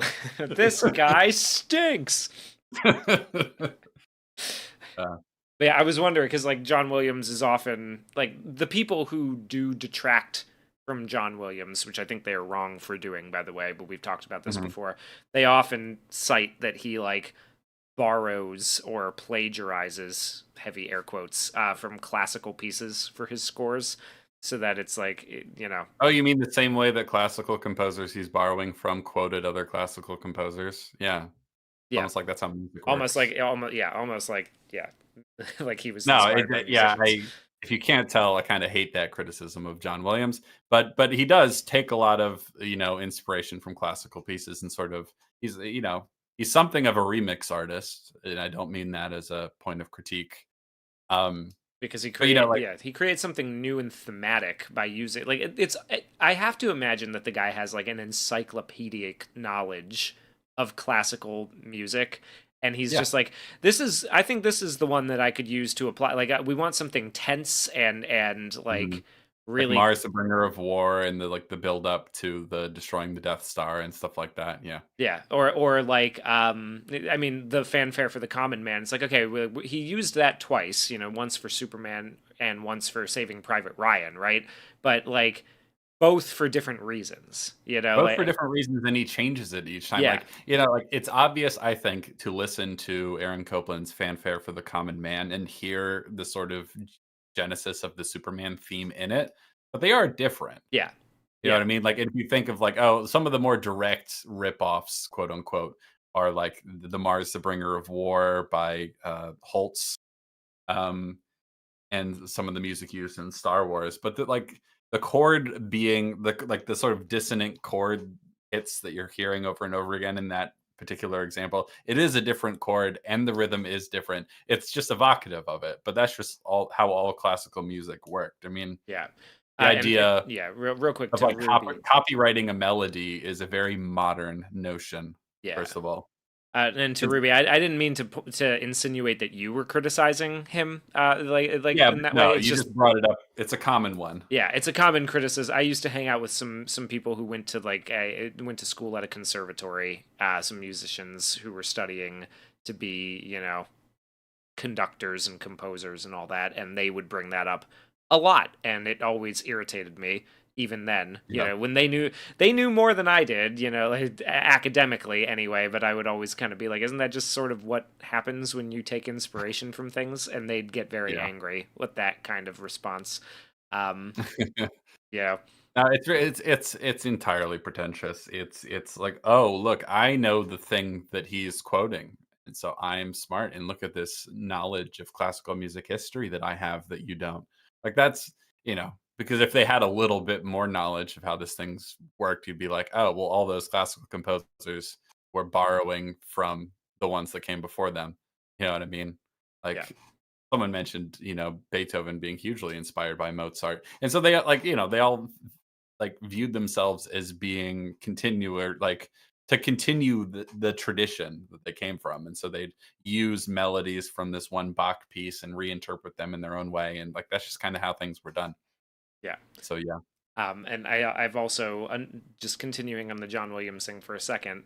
There was a podcast that I listened to where the hosts, it's like a nostalgia podcast, right? They talk a lot about like movies from the 1970s and 80s and all that kind of stuff, and they don't do like deep dives, but they do sort of like the average viewer's response to things and sure. to all of that. But one of the games that they played on this podcast, and I tried to find it to play it for myself because I don't believe them when they say this, but apparently they got together and listened to a bunch of John Williams scores, without titles or anything. They were like, "Oh yeah, we're gonna listen to John Williams music without knowing where it comes from," and they were like, "Oh, you can't tell them apart. They're all the same. You can't tell them That's apart." And I was like, so not "That's true. so not true. Like it cannot be true." No, I mean, especially if you're looking at like the main themes of a lot of different movies like this. Like no one's Yeah, going to confuse part of Star Wars with the Jaws theme, right? What you no, can say is that like okay, in the main Superman like overture suite thing that plays over the very very long credits in that first Superman movie, the main theme is very iconic. You're not going to confuse that for Indiana Jones or anything.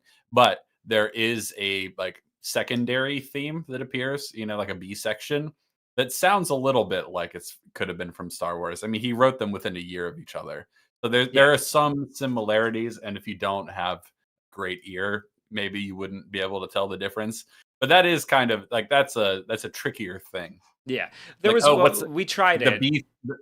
Go ahead. Sorry, we tried it. Like I put up a playlist of some of John Williams, best or just like a compilation playlist of a bunch of his stuff. And like for the movies that I hadn't seen, I wasn't able to even like think about Sure. what they would be. Right? I was like, I don't recognize this. What's this from? I was like, oh, it's Hook. I've never seen that. Right? Okay, Yeah. like got it. But there was one where I was like, this has got to be Star Wars, right? And Nikki was like, I think that it could be Indiana Jones, and it turns out it was an Indiana Jones song. I was like, okay, yeah, like Yeah. maybe it like some of the ones, it wasn't the main theme, but it was like one No. of the ones during the chase through the marketplace or something like that, right? Where I'm like, yeah, that could fit, that could slot into Star Wars, and like maybe it could have been from like fucking Force Awakens, where he's still doing the music, but it's not quite as memorable, you know. Yeah. Yeah. I got a little I confused. The Ray like theme really. sounded like Harry Potter to me, right? Yeah, the Ray theme does still sound a little bit like Harry Potter. I agree. The Ray theme is one of the only things of any sort of merit in those sequel movies at Yeah, all. Honestly, it's a nice piece of music. But yeah, and but there's also yeah, fundamentally, I think all his main themes from these iconic movies sound very, very different, and you have to be kind of brain dead to not be able to tell the difference. That said, he is one guy writing this music. Like there are certain tropes that he likes, right? That in sort of he'll repeat, and he has a style of his own. Like if I like Trent Reznor and Atticus Ross's scores quite a bit. They all Nine Inch Nails, Trent Reznor scores, like they sound like him. yeah, You're not gonna mistake it for someone else. He has a very distinctive style and instrumentation and harmony and all that sort of stuff.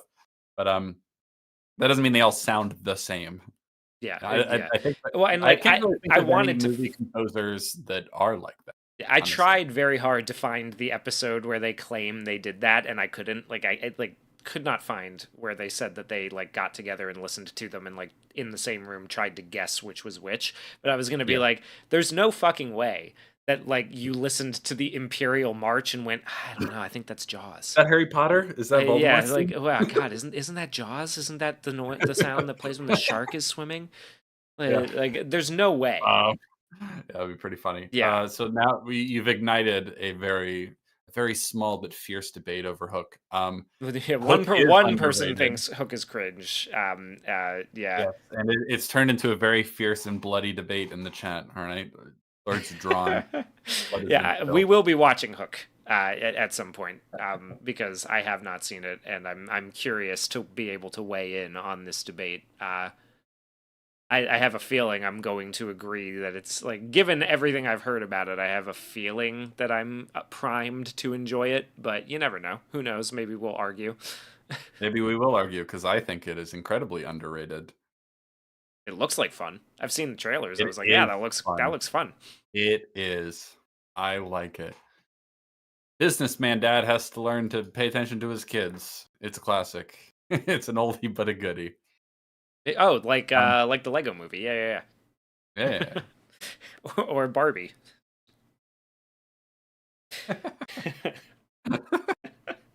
Ugh, Barbie sucked. Barbie sucked so hard. I can't believe it. True. Very true. All right, where the hell? We were talking about Jaws, I think. Where were Somewhere. we? Yeah, we were on Oh the yeah, the dock dock's scene. getting pulled away, Yeah. so we're back. We're back to the shore. Um. Oh, this is when Hooper shows up. So Yes. tell the fine Yeah. folks about Hooper. I'll be right back. Yeah, Hooper played by Richard Dreyfuss. There's the chaos. This is again one of the famous scenes of like it's starting on a single like a guy coming out of a bait and tackle shop, and it dollies over as he turns around the corner, and then we follow Brody back. There's a bunch of chaos going on because everybody's up, getting into boats, getting ready to go out and hunt the shark. The $3,000 bounty has caused a bit of a stir. Everybody's losing their minds, getting ready to go out after him. They're overloading boats, and Hooper shows up at exactly this time. There's only two cops keeping control of any of this, and one of them is kind of doing an Andy from Twin Peaks, just sort of like he's standing around. He's not really yeah, bless his heart, he's not really sure what to do in this situation, and Brody's trying to wrangle him and get some people on the phone and figure out, out what's going on. And Hooper comes in to, address the issues with the body. They've called him in for the to do an examination of the girl, and he hops off and is like warning some people about overloading a boat. Um, he's a bit of a snarky guy, he's got a little sarcasm attitude to him, which is fun. He's providing a little bit of levity, along with all of that. The different in the books is what I'm hearing. I think maybe a smart decision, actually, definitely a smart decision, to remove any affairs between this character and Mrs. Brody. Um, not I like the sort of friendliness that they show later at the dining table incident. I'm not really a fan of the idea that Ellen cheats on Brody with this guy. Don't like it. Don't love it. Um, but yeah, he's snarky, and he's kind of like what's the word, like yeah, sarcastic and just sort of like biting, in his humor, which is a fun dynamic because Brody is very wholesome and just like he's kind of playing your straight man a little bit, where Hooper comes in and really can kind of sink his teeth into some comedic meat, which I really like. Yeah, glad Spielberg cut the adultery scenes. Mrs. Brody is so vain. I don't know. I'm gonna wait for Jamie to get back before we tackle that one. I don't know that the movie. I'm back. What are we waiting for? I was waiting to tackle this comment from James here. It says, "God, Mrs. Brody is so what's the word vain." And I What? don't know if I would disagree for the movie. How? Maybe you're talking about the book because I think you've read it. But I don't. I'm struggling to think of like vanity in in this one. I think she's a pretty wholesome, solid character Yeah, for I him. like her. I Yeah. wouldn't describe her as vain in the slightest. What are we talking about? Okay, No, in in the the book. book, not the Okay. movie. All right. Yeah, yeah, yeah. Gotcha. We haven't read the book, James. We don't know what you're talking about. But yeah, I was talking about how I like Hooper's sort of biting, sarcastic personality as a counterweight to Brody's sort of like good-natured wholesomeness. You know, Mhm. like he's very he knows he's arrogant, but in a fun way, right? Like he Oh, yeah. knows what he's talking about, and he's not afraid to say it. But like people don't listen to him all that often, and he doesn't really seem to like mind, right? Like he just gets very Yeah. like, okay then, you know, which is it's fun. I like it. I like the scene where so the guy that when he gets off the boat, the guy who taught like helps him off, right? Where he's like, "Hello," and he goes, "Hello back, young man. How are you?" That guy is an Islander who improvised all of his lines, That's great. which is fun. Because like there's a scene with him later once all the boats are going out, where he kind of rambles in this sort of like New England seafaring kind of thing. I can't remember all of it, but he's like, "Oh, they'll be wishing their fathers had never met their mothers once the bottoms go out on the rocks out there." Which is like he's just making shit up, which is great. Yeah, Topaz, dude. All three leads are well dressed for their characters. So yeah, Brody has like everything you can get everything you need to know about these three leads from how they're dressed, right? Like their Oh, yeah. personalities from the costuming, which is pretty impressive to be able to pull that off. So it's an again like this movie is pretty much just like top to bottom perfect, right? Like Yeah. it's really We've already hard. talked about the Yeah. only things that are wrong with it. Or the few, I should say. In the book, Ellen cheats on Hooper, and it's part of a contention on the boat. Oh, Yeah, I'm interesting. glad they removed that. Hooper dies. Interesting. That's a change. That is a change. Wow. Does Quint live? Do they switch places, Yeah, essentially? that's That'd be interesting. could be thematically not Um, quite as on point. Maybe it's only Brody who makes it back in the book.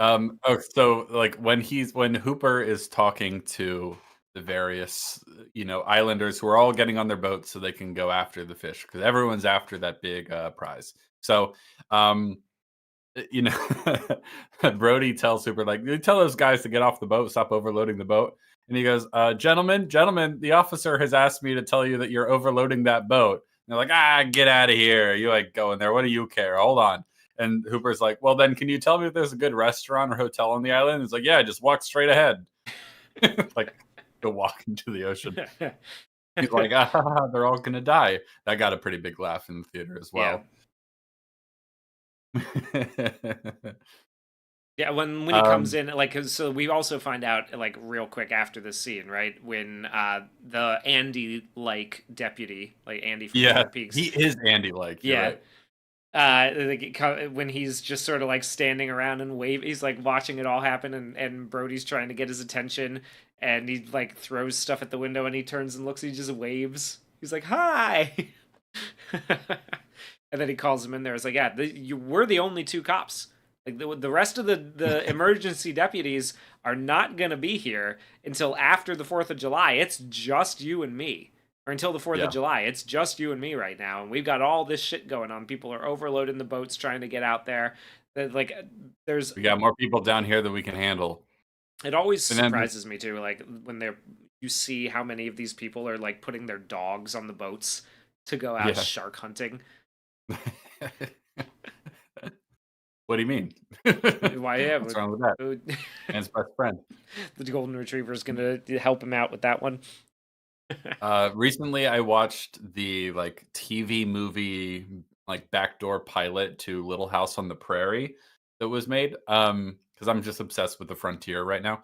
And there's a fun little bit where they have their wagon and they're going from like Wisconsin out into like Indian country in Kansas, right?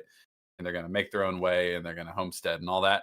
And they have a big river they have to cross in their wagon. And like they have a dog who is not riding in the wagon with them. He's just running alongside the whole time Yeah. because he's a good dog. And when they go to like take their wagon across the river, they forget to put the dog in the wagon.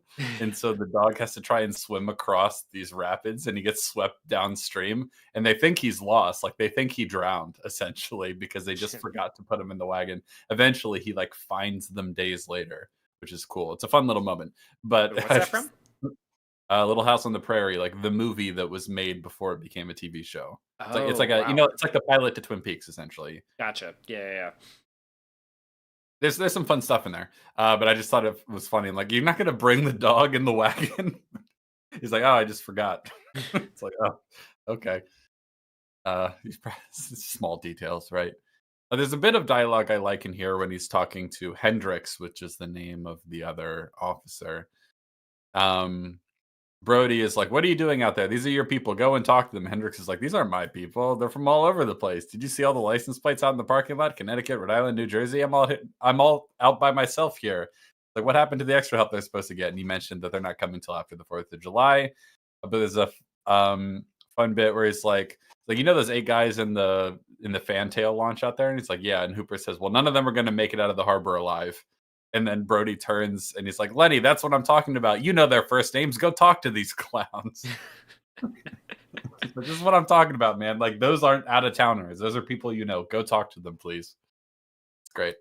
8 guys in that tiny boat is like, I know I have a friend who like worked on like a commercial yacht for like he was a sailor for a while and then he worked on a commercial yacht for like 7 years, and like that would drive him absolutely nuts. Like, but we watched this together. He was like eyebrows raised watching them all get in there, and then they like wave him off, and he starts laughing. He's like, "Yeah, they're gonna die. They're all gonna die." Yeah, I like that like Hooper shows up and he's like, it's like, by the way, who are you? And he's like, I'm Matt Hooper. I'm from the Oceanographic Institute. And Brody's like, holy shit. He's like, oh, for Christ's sakes, you're the guy we called. Holy shit. You know? Because he's just been treating him because he's been so flustered by everything that's happening. He hasn't really stopped to ask who this guy is. Pretty funny. And so then they have to go look at the remains of the first victim. And so they do. We see a little bit. We see some of the people on boats, and they're chumming the waters, and like, it's pandemonium. It's like 20 boats are all going out at once, and some of them are chumming the waters and all sorts of stuff like that. It's chaos. Then they're in the medical examiner's room. This is the scene we talked about already, so we can breeze through it. But Hooper is looking at the body, and he concludes pretty definitively that this was not a boating accident. Like, the camera does the really smart thing of not really showing the gruesome nature of the body, but you see it all over Hooper's face. Richard Dreyfuss is doing an incredible job in this movie. He says the height and weight. Oh, I'm glad I remembered it. The height and weight of the victim can only be estimated from the partial remains.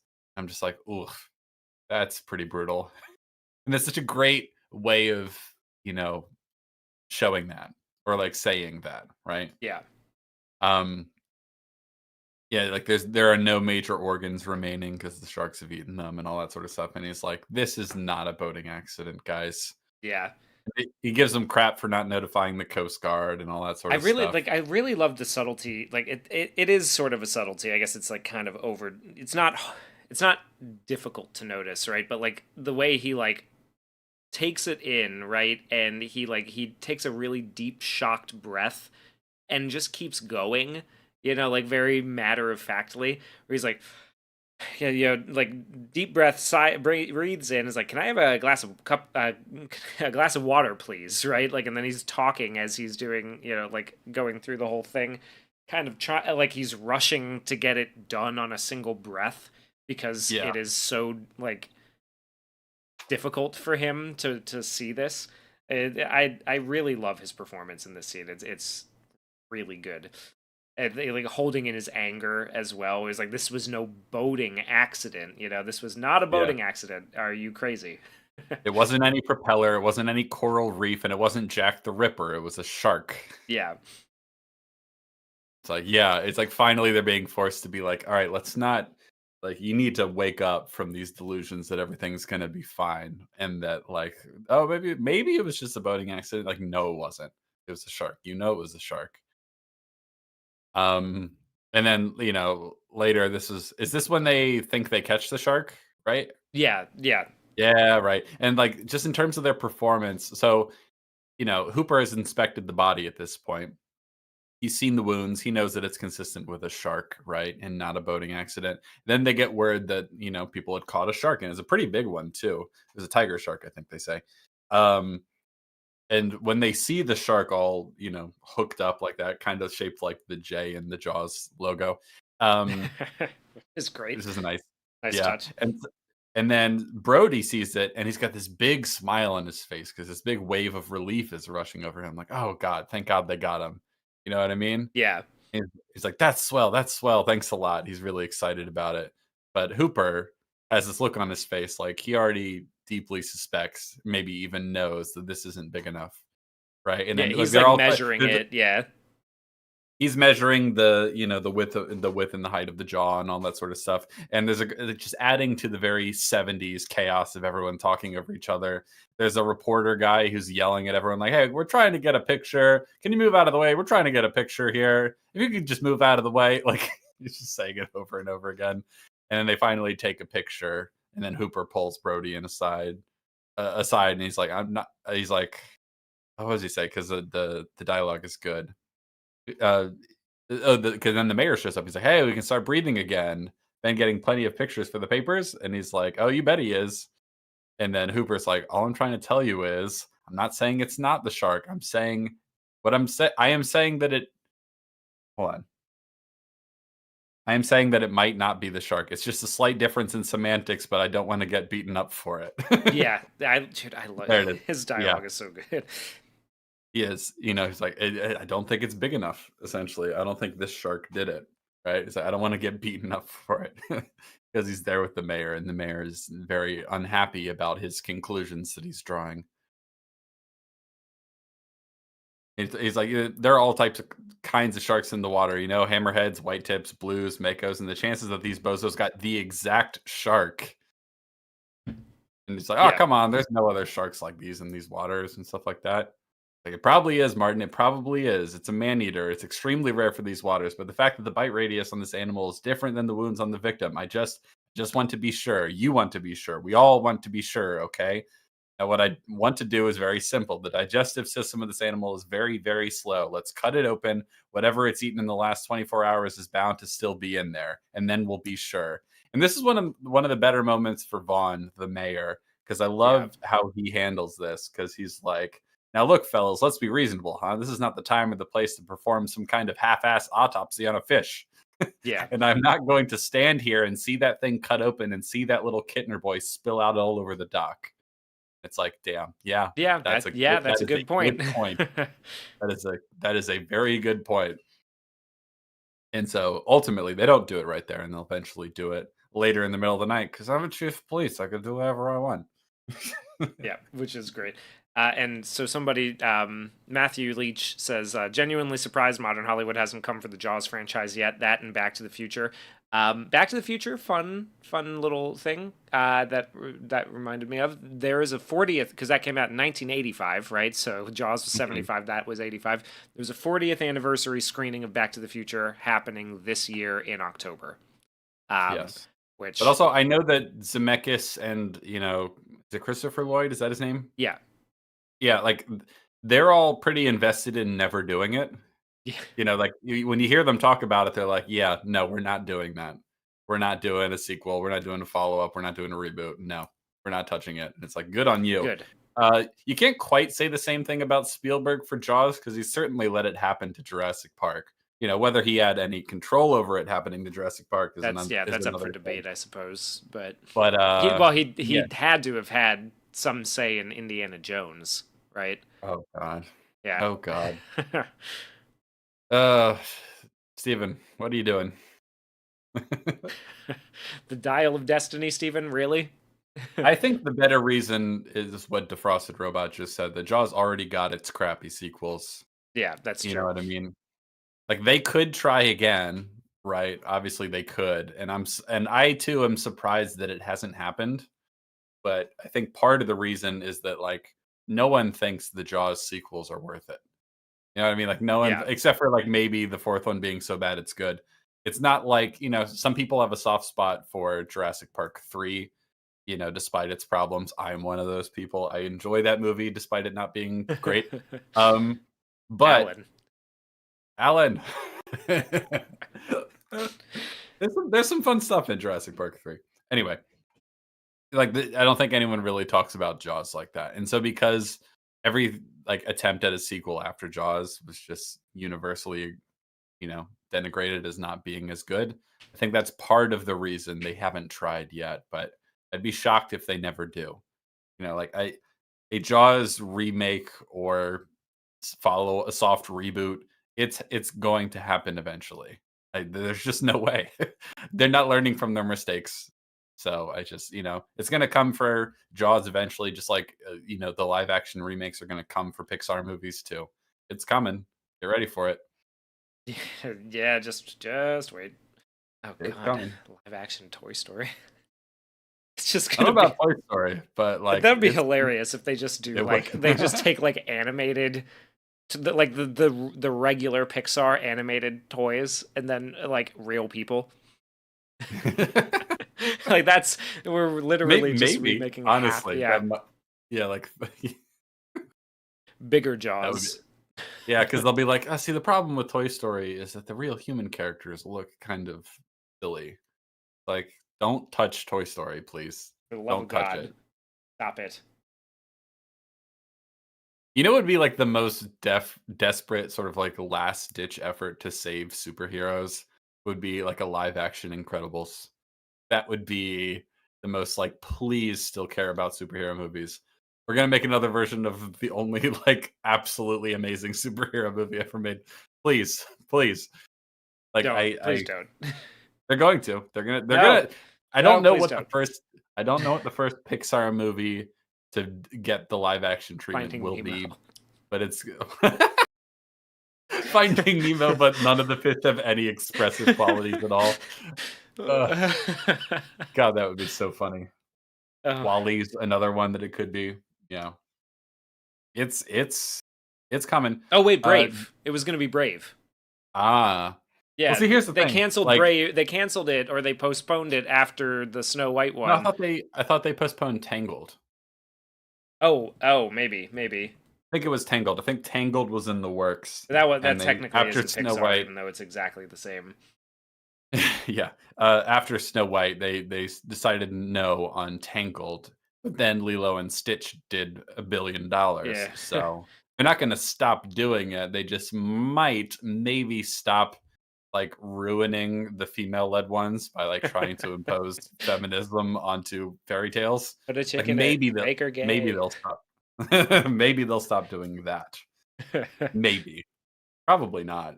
It's a minor setback on the road to completely like to do this with everything they have, essentially. Yeah, yeah. They're You gonna might make. have to wait until Steven Spielberg dies before you get a Jaws soft reboot, but it's gonna happen. It's coming. Is Richard Dreyfuss still alive? Yes, he is. He's still kicking.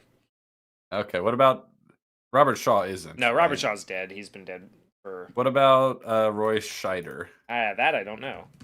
Roy Scheider is he died in 2008. R.I.P. R.I.P. Yeah, to a so real one. Richard Richard Dreyfuss is the only one left. He's gonna be the old sage. Yeah, they're gonna. That would be terrible. I hope they never do, but I don't really have any hope for them learning the right Oh lessons God. at this point. that'd be horrendous. Um, Yeah. yeah, I will be right back. So Okay. What the hell are we talking about? Oh, right. Jaws. Jaws. We gotta watch Hook at some point. I'm excited to force Hugh to watch Hook. That'll be something to do in the future. They already did Brody's son as the legacy character in Jaws 3. Oh, that's funny. Of course they did. I think maybe part of the reason it hasn't happened yet is because they've sort of already gone down the arc, where they've just done it already, where they brought back the legacy characters and tried to like envision how their story continues past the first movie. Jaws reboot starring Timothy Chalamet, Anya Taylor-Joy, and The Rock. Uh, who would The Rock be? The Rock would be the shark, obviously. That's a no-brainer. Timothy Chalamet, he's going to be the the great grandson, no, not great grandson, the grandson of Hooper, obviously. That's another no-brainer. Anya Taylor-Joy will be the granddaughter of Brody's wife in this. Yeah. Defrosted Robot says that Anya plays the shark. That's probably better because her eyes are so far her eyes apart. are about like a doll's eyes. The I thing do about like the Anya idea of Taylor The Joy's Rock as the eyes. shark. Yeah, making the shark a woman. That is a better move. You're right, guys. I see the error of my ways now. First, I said The Rock should be the shark, but no, no, that was misguided of me. Obviously, Pedro Pascal will play the shark. No, Pedro Pascal would play Brody, obviously, Yeah, a because that's what they. bisexual Brody, and there would be a romance between like No, a soft Hugh, romance Hugh, between him Hugh. and He would Hooper. not. He would not be bisexual. He's trans inclusive. He would be pansexual. All right. Okay, yes, fair All enough. right. Yeah, Get there's it right. that's true. That's true. He would never. Chief Brody would never imply there were only two genders. He would never be so bigoted. No, It would be no. insulting to his memory. There's a line in the Little House on the Prairie, where they're like getting ready to ride, like with their wagon. They just get two new horses and they're gonna ride all the way from Wisconsin to Kansas, right? And they're looking at the horses, and like the dad mentions that one of them is pregnant and is going to have a foal. And then one of the girls looks under one of the horses and it's like, "This one's a boy. His name is Jack or whatever." And the mom's like, kind of chastises her, I guess, for like looking at the horse's dick, I guess. And the dad's like, "Oh, well, just think of how much confusion she'll be in if she can't tell the difference between men and women." I'm like, that's funny. You're not gonna say that these days. Pedro Pascal, pansexual Brody. That's the move. That's the move. I can feel it. Um. All right. So now, right. Okay. And then, uh, But yeah, I mean we've already Brody. covered a lot in between. Like, have we gotten to like? Well, there's a scene here that's important where Brody is chastised by Kittner's mom or whatever, Yes, yeah, Mrs. Kittner, very whatever you important say. to the yeah. Yes. Where, what does she say? She's like, "I just found out that the girl killed here last week. There was a girl killed here last week and you knew it. You knew there was a shark out there. You knew it was dangerous, but you let people go swimming anyway. You knew all these things, but still my boy is dead now. And there's nothing you can do about it. My boy is dead. I wanted you to know that." Then she leaves. And then Vaughn's like, "I'm sorry, Martin. She's wrong." And Martin, being Brody, says, "No, she's not." Yeah. It's a great moment. Great It's a moment. And great so like moment. there's a note in the back of the book about like the author being like, where does Brody's, desire, like all of a sudden he's, he's a man who's scared of the water, but now he's eager to join Quint on the expedition. Like, where does that come from? I covered this fairly, extensively in the book, but the script as written, seems to want to just ignore that, right?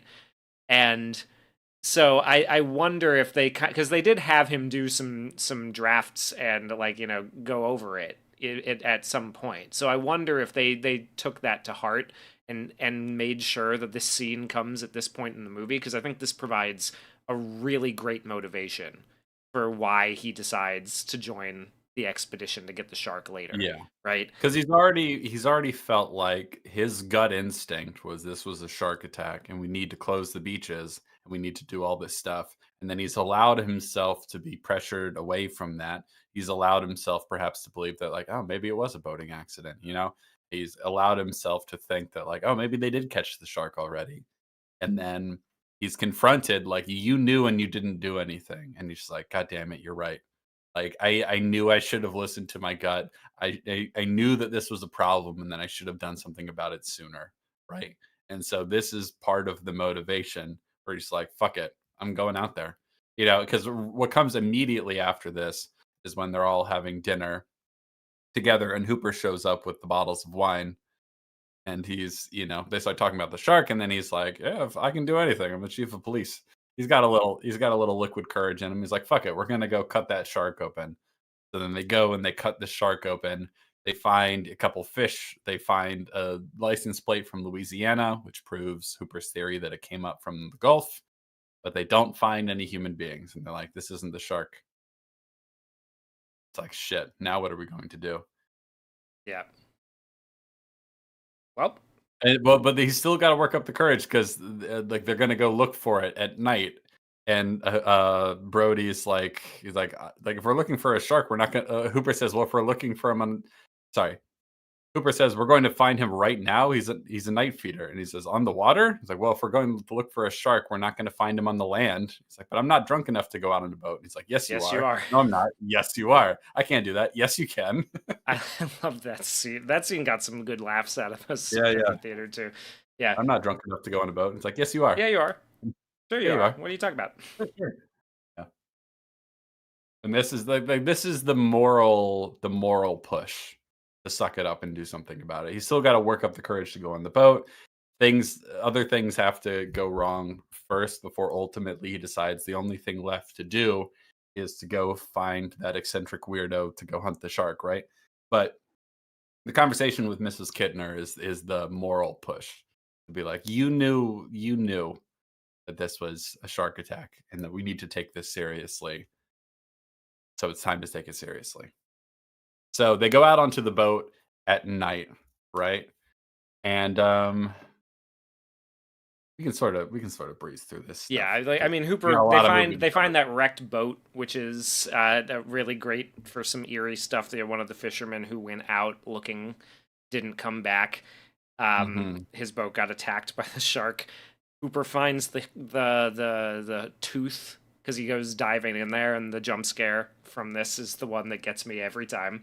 So Yeah, where they find the head in the boat. yeah, uh,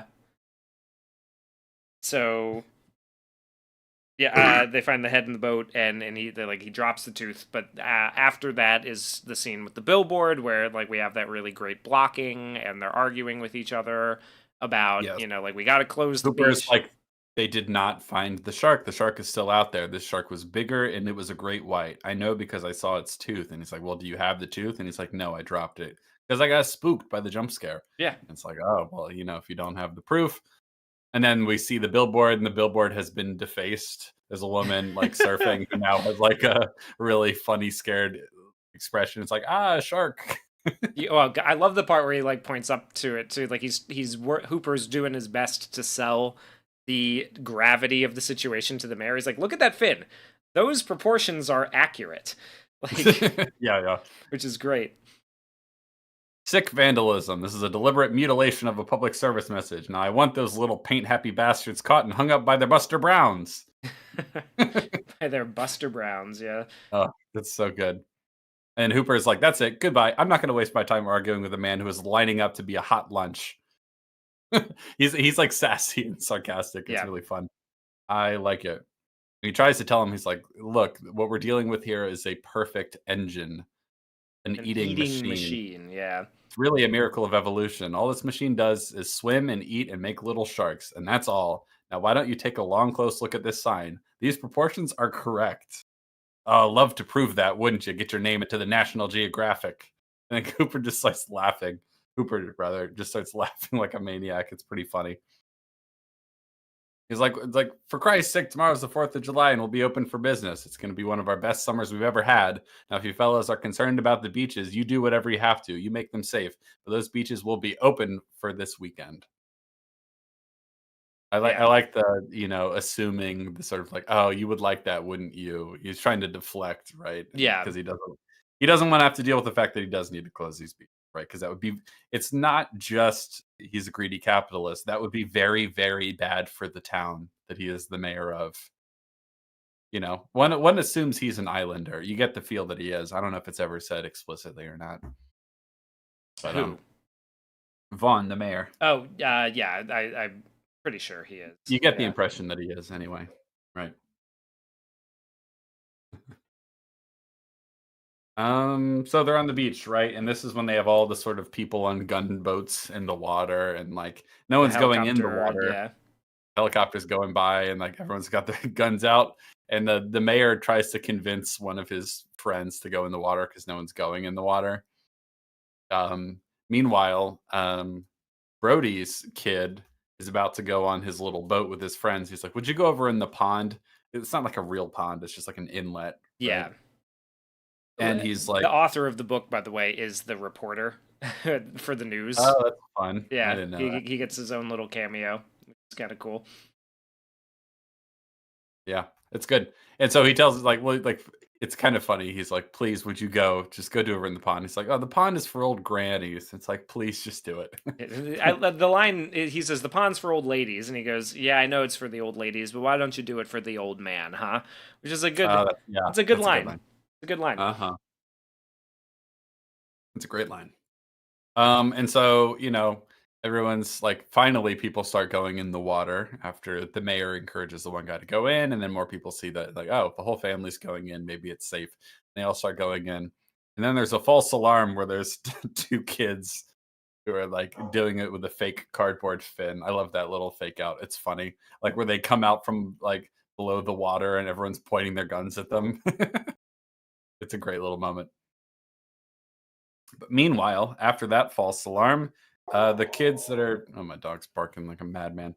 The kids that are in the pond get attacked by a shark. Like there's a guy out there who's like helping them with the sailing and stuff like that. And then his boat gets tipped over by the shark, and then the kids get tipped over as well. And then it's Michael, right? He doesn't get killed, but he's in shock, Yeah, right? he's in shock because he watches like one of the they're having some trouble with the boat, right? And this guy rows over to see, like, all right, yeah, you kids need help. What? Yeah, is everything all right? And then the shark like knocks the boat, and that's where we get that really fun scene of the shark on its side, like mouth open, coming for that guy as he's like trying to climb back up onto the top, and then he gets pulled under. And the shark swims right past Michael, and he's like just absolutely in shock, Yeah. which is Jay Jameson says you do have to wonder at the shark deciding to go into the inlet instead of the huge buffet. No, see, the shark is real smart, and he knew that they're the shark is a straight up villain, and like he's a super villain. Yes, This ain't your average shark. He knows. He basically is like hyper intelligent and evil. Yeah, they. It's pretty great. Yeah, which is fun. I like it. Yeah, you gotta keep him on your toes, And so he sees the shark up and close. He isn't killed, but he has a really bad case of shock, and so now he's in the hospital, and he's going to stay there overnight, but more or less he's going to be fine. And this is where we get that moment where his wife's like, he's like take him home, and she's like, New York. He's like, no, home here, right? Yeah. And then Vaughn shows up. Vaughn being the mayor. And he's like, this is where we have the line. Yeah, he's getting him to sign the charter to pay Quint the money to catch the shark. And this is the line where he's actually finally smoking. He's like, look, my kids were on that beach too. Mm-hmm. Okay, He's like, you're gonna hire Quint to kill the shark. And he's like, August is like, what are you talking about, Larry? The summer is over. You're the mayor of Shark City. These people think you want the beaches open. He's like, I was acting in the town's best interest. And he's like stuttering and mumbling, which he has never done at any other point in the movie. And like we mentioned before, he's finally actually smoking that cigarette he's always holding because he actually needs it now. It's like, I thought I was acting in the town's best interests. It's like, that's right, you were acting in the town's best interests, and that's why you're going to do the right thing. That's why you're going to sign this, and we're going to pay the guy what he wants. It's like, Martin, my kids were on that beach too. And he says, sign it, Larry, and that's it. Right? Yeah. It's great. It's a great moment. It's great because he's like, no, like you are acting in the town's best interest, and that's why you're going to do this now, because now you know, and because like it's really easy actually to be a bit sympathetic to the mayor here because he thinks they caught the shark, and he wants so badly for that to be true because he doesn't want a horrible summer with no business to ruin the whole town. You know what I mean? And like he wants so badly to just be like, look, they got the shark, everything's fine, I'm sure of it. No. Anyway, it's a great character. I Yeah. really like him as the only real. I mean, so the main force of the antagonism, the villain, is obviously the shark, but as a sort of the human drama here, I like the mayor a lot as a Yeah, me character. too. Yeah. So then they go to Quint, and they here's to swimming with bow-legged women. Like he has so many funny lines in this scene. It's great. Let's see what's there to talk about here. Oh yeah, because he's like, "Give me your hands." He's like, "Dogfish." When you got $5,000 net, you got $2,000 worth of fishermen, and along comes Mister Whitey. By the time he's finished with that net, it looks like a kiddie's scissor class has cut it up with for a paper doll. It's like, you got city hands, Mister Hooper. You've been counting money all your life. He's like, "All right, hey man, I don't need this. I don't need this working class hero crap." Because it's been revealed earlier that Hooper comes from money. That little boat he has, where they go out on the expedition at night, that's like his personal boat. It's not paid for by the Oceanographic Institute. Paid for out of his own money because he comes from money. Comes from a wealthy family.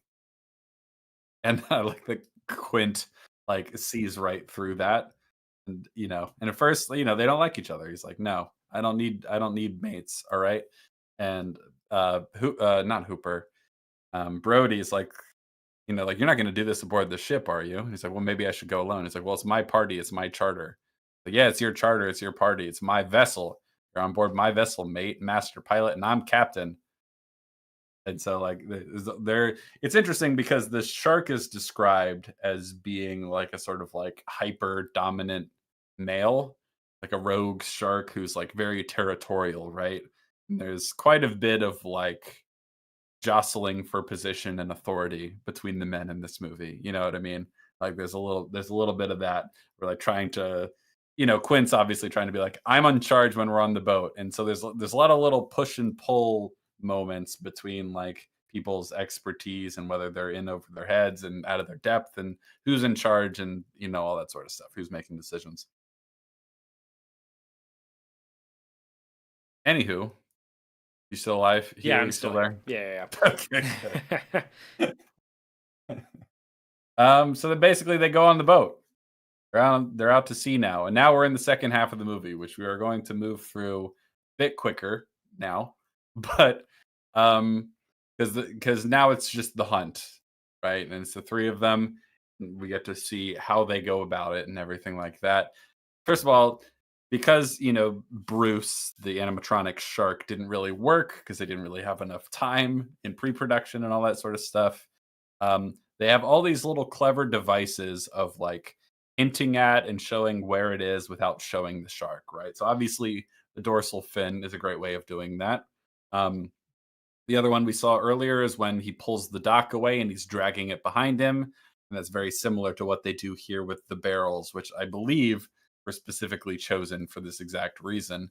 So they can like harpoon him and like tie, an empty floating barrel to him to sort of keep him up by the surface. And what they're impressed and, sort of shocked by at first is how able he is to like submerge to great depths with this barrel tied to him. Like eventually, when they have three attached to him, Quint's like, "There's no way he can do that now. There's no way he can keep submerged." But it's a great way Yeah. of like you can see the Like barrels yeah, moving and you there's can like two track them barrels that on way. him, no way, and then he does it, which Yeah, is yeah, like again, giving this is an exceptional shark, right? Like yeah, this is one that breaks the mold or what? You know, I Googled it earlier and, great white sharks only really get up to about 20 feet in real Yeah, life. so a So, 25 is yeah, he is, huge. Yeah. remarkable. Yes, it's a leviathan. Fun Leviathan fact that Rising. fun fact that's sorta obvious, there's no CGI in the movie, that's true. It's just visual effects, Yeah, the practical effects special are effects, yeah. impressive. Yeah, they're very impressive. Very impressive indeed. So there's a lot of great stuff here in terms of just we'll sort of breeze through it, but there's a lot of great stuff with just like how they're running the boat and like the mechanics of hunting a shark and chumming the waters and all that sort of stuff. We got to establish those scuba diving compressed air tanks that we're eventually going to use to blow them up. We establish stuff like that. We establish how the barrel system and the harpooning works. They're chumming the waters and stuff like that. They're chumming the waters once, and then the famous scene, the big one, is when he's chumming the waters and he's kind of annoyed at having to do it, and then the shark pops right up. And then what's so great about that, I think, like obviously the shark pops up in the background of the frame, and you're not expecting it to when you haven't seen the movie. And then when it cuts back to his reaction shot, like Roy Scheider is like below the frame completely, and then he like jolts up into frame really suddenly. It's such a great little visual. Like it's such a great way of like I don't know because people talk about that shot being iconic, but I think a huge part of why it's so iconic is the reaction shot. It's like the immediate aftermath where he kind of like jolts into frame in kind of a funny way with like really wide-eyed expression on his face. Great. Yeah. It's really, really, really Yeah. good. And of course, he says, "We're gonna need a bigger boat. You're gonna need a bigger boat. You're gonna need a bigger I like how boat." like that comes back 3 times too, right? Like the Yeah, the one line is really, we need a bigger boat, right? It's like, yeah, but we could radio in and get a bigger boat out here. There's yeah, yeah. like Like, shut off the engine. Like, that's a 20-footer, 25, and 3 tons of him. He's like, "You're gonna need a bigger boat, right?" it's just really funny. Yeah. It's a great moment. It's a great moment because he's like, "Fuck, we are not prepared to catch this thing." On the Orca, like Robert Shaw's rather old and a bit run down vessel they're sailing on. Yeah. Which orcas like just I really like the use of the name orca. It's probably from the book, right? But orcas, killer whales, hunt great white sharks. So Yeah, and they eat yeah, their livers, which is yeah, crazy. yeah, Which is yeah. great. We've talked That's one of about the that before, craziest. right? About like that Yeah, that all those great whites were washing up in South Africa and only the livers were gone, right? And so like people were like, "Oh my god, are these poachers? Like what the hell in the hell?" And it turns out that there was a pair of orcas that were like had come into the water there, and they would like one of them would grab the right fin and distract mhm. it, and then the other one would come up, they would rip it down the middle and just eat the liver and leave the rest of it and just Orcas keep are going. fucking brutal. I love them so much. But They're yeah, they are. fascinating. They play with their food. They fuck with boats just to fuck with them. They kill great white sharks just to eat their liver and leave the rest. Like Yeah. it's gnarly, man. Like when you see them like hunting seals and stuff like that, they're incredibly smart orcas are. So they like do stuff where like a seal is floating on a little bit of ice, and so they like come up to it and like stop short so a huge wave of water goes over the top of the iceberg and washes the seal out. Like they hunt in packs and they're incredibly smart and brutal and like they're incredible. I love Yeah, them. they're really cool. Fun fact is that the reason we call them killer whales, even though they are not whales, is because it is a bastardization of the original Spanish word for them. That was a more accurate translation is whale killers, not killer whales. So they were seen to kill whales and dolphins and stuff like that, which is why they were called whale killers. And somehow something got messed up in translation, and people called them killer whales. A little fun fact for you. See, now you can say you learned something on this stream. There you go. Yeah, Brown we love to humpback whale teach. caps? Of course they do. They're fucking evil. It's I love it. They're so brutal, man. They're crazy. Anywho, so they're out there on the water. They're trying to catch this thing. Originally, Brody thinks he's going to be back in time for dinner, and then it becomes clear that no, we got to stay out here at night because we don't want to lose him, right? So they stay out there at night, and at one point, they're all hanging out in the Orca's little downstairs cabin area. Uh, Hooper and Quint are showing off their scars and all that sort of stuff like that. We talked about this scene already, and then Quint's big monologue about being on the USS Indianapolis. We mentioned it before. It's one of the greatest monologues of all time. It's like it and we like hang on him like the whole time essentially. It's not until like the very very end of his speech where we finally get to see the reaction shots of Brody and Hooper. But their faces say it all, man. It's so good. I love his performance in this monologue. It's such a great choice to sort of establish why he hates sharks so goddamn much, and also like tie in a little bit of US history there. It's really fascinating. Great. So Yeah. it's one of the best scenes in the movie. It's so good. And then so after he says, anyway, we delivered the bomb, the conclusion of his speech, they hear a whale singing, and they're like, "What's that?" It's a whale. And then Quint starts singing his little song that he's sang several times in the movie so far, where he says, "Farewell and adieu to you fair Spanish ladies. Farewell and adieu to you ladies of Spain." And then Hooper starts singing, "Show me the way to go home." Like it's like much sillier song, but then they all start singing together. It's great until they get smashed. They get rammed. Get rammed by Bruce the shark. Not very nice. They're having a nice bonding moment, and he ruined it. That's how you know he's evil. James Moore says the maybe largest great white was female named Deep Blue, never officially measured, estimated at over 20 feet, but the average is 15 to 16 for females and 11 to 13s for males. Yes, that is true. Apparently, it's rare to ever see one that's over 20 feet. So, the male here, which it's kind of funny that in real life the males are smaller than females, but in this it's like a big male, aggressive, territorial, dominant rogue shark. You know what I mean? It's a funny choice. But yeah, so he's pretty big, 25 feet. It's way bigger Yeah, than sharks normally huge. get. The sea is always right. That's true. I learned that from Rings of Power. What a show! What a show! So, yeah, they get bonked by the shark, which is not very nice. And they're trying to fix the engine, and then they get attacked again, right? Like, Yes. yeah, and because he's just, I like that it's just turned into a battle of wits with this one boat. You know what I mean? He's not going back to the shore to go try and attack people again. He's like, no, fuck this particular boat. Tried to attach a bunch of barrels to me. They must be destroyed. And so, there's a lot of chaos here. He slowly destroys the boat. He just like I think at one point they attach another barrel to him and they're chasing after him. And Hooper is trying to tell him, like, don't push the engine so hard, it's gonna It's gonna blow. blow, yeah. And then it does. And Yep, he they keep do. he well, like he has this like attitude, right? That blue collar here is like, I built the damn engine. Don't you tell me. Don't you tell me what to do. It's like, okay. Yeah. Yeah.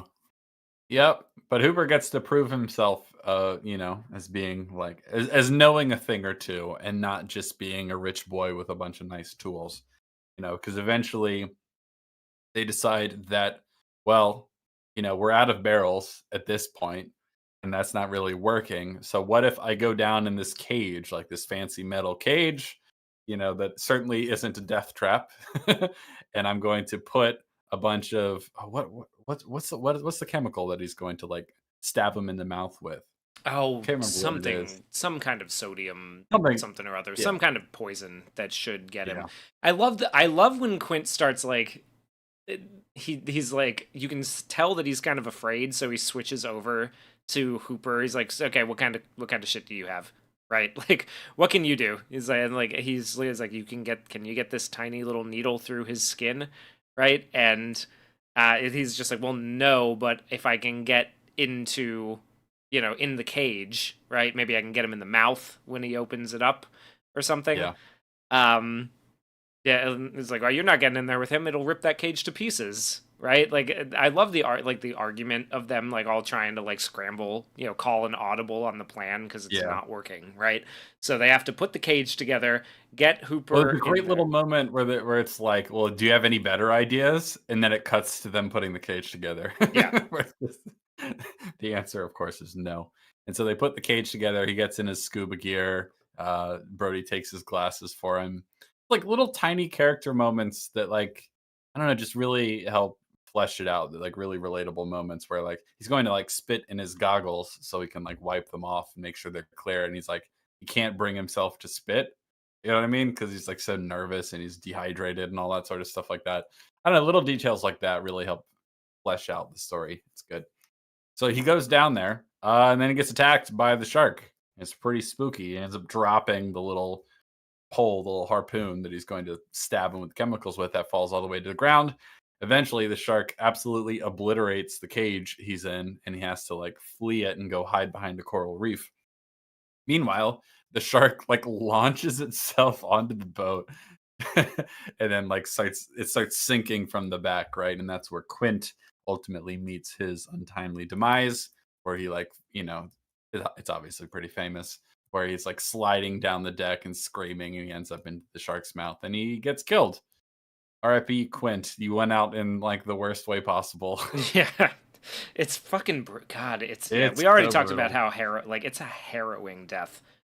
Oh Really yeah. hard to watch. Especially after that whole speech he just gave Yeah. about, like, how the most horrifying things he ever did was watched all of his, like, fellow soldiers get eaten alive by sharks, and then he gets eaten alive by a shark. Brutal, man. Yeah. Yeah. Yep. Yep, and there's a lot of great moments that Georges Rex mentions. They winch up the cage and they find it empty. They're like, "Oh, fuck, we lost Hooper," and then they get attacked, and then Quint dies, so now it appears anyway, that, Brody is the only one left, and the ship is sinking, and he's about to sink into the water. So he like climbs up the mast and he grabs the gun. At one point we should have mentioned it. The compressed air canister like slides down the boat and into the shark's mouth, and then he kind of swims away with it, and then he comes back towards the boat. It still has it in his mouth. We're building attention, and the boat is sinking into the water, and he's at the top of the mast, and it's just about to kiss the water, and he's shooting it with the gun, and he's like, "Come on, show me the canister, show it to me, show me the barrel." And then he hits it, but right before he hits it, great action movie one liner. It's like, show me the tank, blow up, smile, you son of a bitch. And then he shoots it and it explodes, and it's one of the best looking explosions ever put to film. I fucking love it. It is It's so great. Yeah. satisfying. A couple people leapt out of their chairs in my screening. It was Nice. incredible. Just fist pumping in the air in front of us. It was very, very cathartic and satisfying, of course. Smile, you son of a bitch is a perfect like final line for that moment. It's incredible. Brilliant. Very satisfying. So he, of course, shoots the canister and it blows up the shark. And now he's like floating in the water on like the wreckage of the ship. They don't have a radio. Like it seems like he's just going to be stranded out there. But then look who shows up. It's Hooper. He's not dead. He was hiding behind a little coral reef. And I like when they see each other and then they just laugh, you know? Yeah. Like that's such a there's so many things like that where like the people just laugh because they don't know what else to do. And it's like the only thing to do at that point. And just to sort of like relieve some of the tension and fear that's been building up, they just laugh, right? So they're laughing and they're smiling. They're glad they're both alive. They're glad they're not alone. And then Hooper says, "Quint?" He says, "No." And that's it. Yeah. Uh, Oh, oh. it's so good. And so they find a little piece of driftwood or something to sort of cling onto so they can like paddle their way back to shore. They wonder at like what day it is and all that sort of stuff. It's like it's Wednesday, Tuesday, I think. Like so they keep kicking.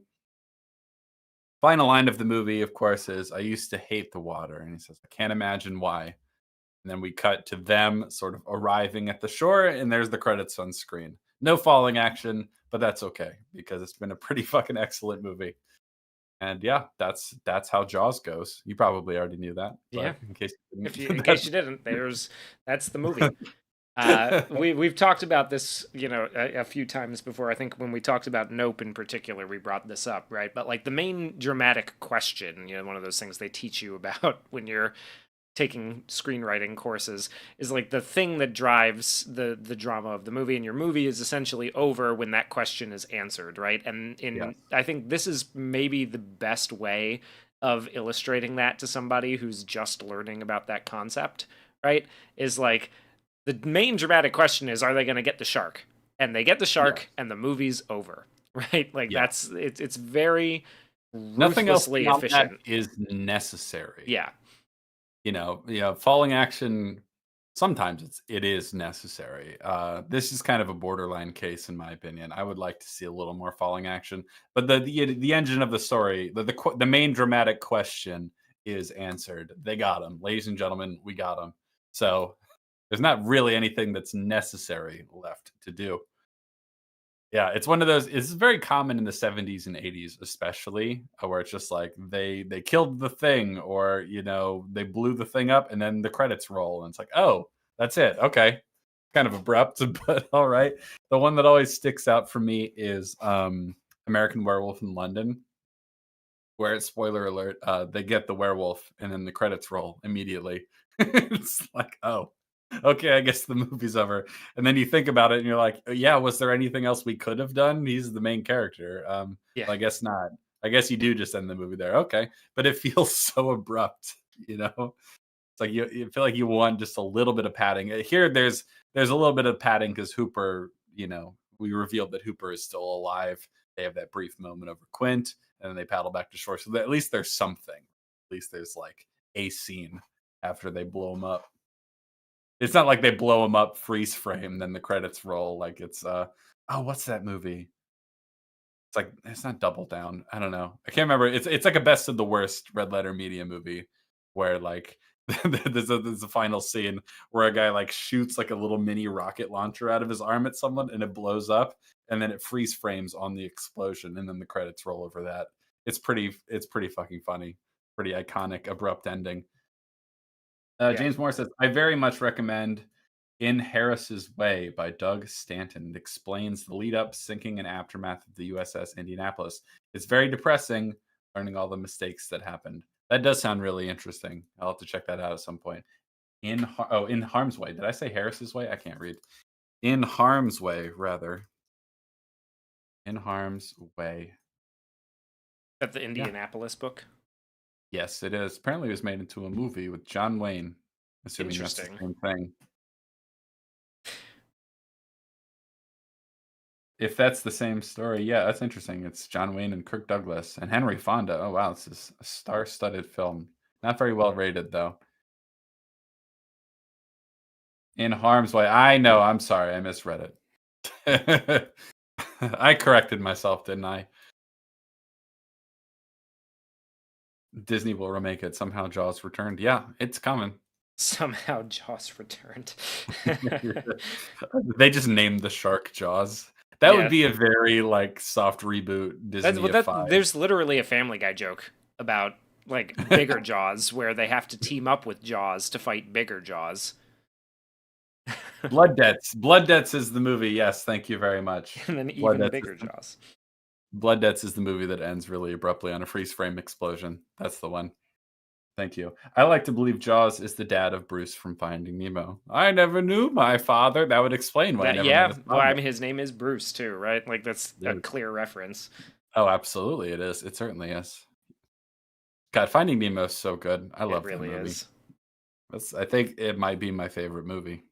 It's It it's, might be. it's a good choice. It's a perfect film in every single way. I love it. Yeah, Jaws is really good. I don't know if you knew that. Maybe you had forgotten, but Jaws, excellent movie. We're today celebrating its 50th anniversary, and it's still one of the best movies of all time. Honestly, one of the best like blockbuster action adventure horror thriller comedy movies of all time.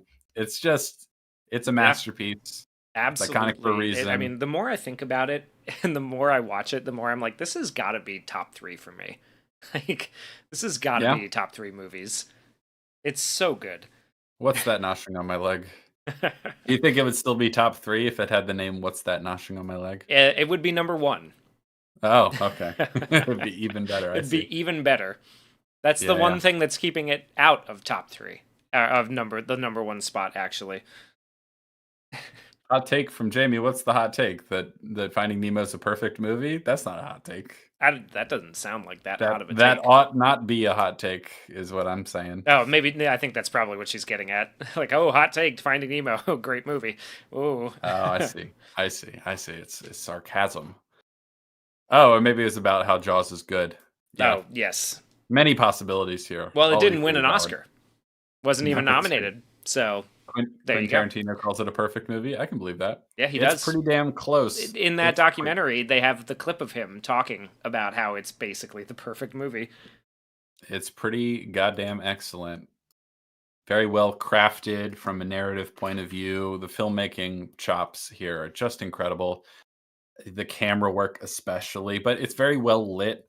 The sound design is great. I love the music, the acting, the performances. I really admire um how little music is actually used in the movie. So when it's used, it hits really hard. But it's a rather slow paced film by modern standards. We hang on shots for longer periods of time. We go without music for longer periods of time. You know, we there are action scenes punctuating the movie, but you go a long time in between them, and a lot of times in between them, we're just having conversations with people in rooms. But it's very effective. All the character work is great, and all the dialogue is really well constructed. So you really care about the characters, you really believe them, you really get engaged in their conflicts and their points of view, and their bickering over what to do, even the minutia about like how we're going to hunt the shark and how we're going to go about it and all that sort of stuff. It's very compelling, and it's very compelling beyond the superficial spectacle stuff, which is also great. I don't mean to call it superficial, I should say, without the actual, like, the spectacle moments, the action, all the rest of the stuff is super compelling as well. I love all the conversations. The dialogue between these characters is great. Their dynamics are great. Some of the best moments in the movie are just like when two people are in a room talking. You know what I mean? Or three people are in a room talking. Like, I really love the scene at dinner when Hooper comes and starts eating his meal. Obviously, I like when they're comparing tattoos and scars and talking about the USS Indianapolis. Some of the quieter moments in the movie are very effective. It's great. It's hard to find anything to hate about this movie at all. Yeah, Just incredible. yeah. Most I 2-hour films have less story than Jaws. That's That's true. very true. Yeah. This is shorter than a lot of modern blockbusters, but there's way more story in it. You know, because I've said this before, but like, your pacing is really a matter of like how much story you have to tell. Like, Infinite. How long is Infinity War? Because it's Oh, pretty it's pretty long, long. It's but it it's getting close to like three okay, yeah. hours, isn't it? Yeah. In Infinity War is 2.5, and then Endgame is like almost 3. But Infinity War is rushed.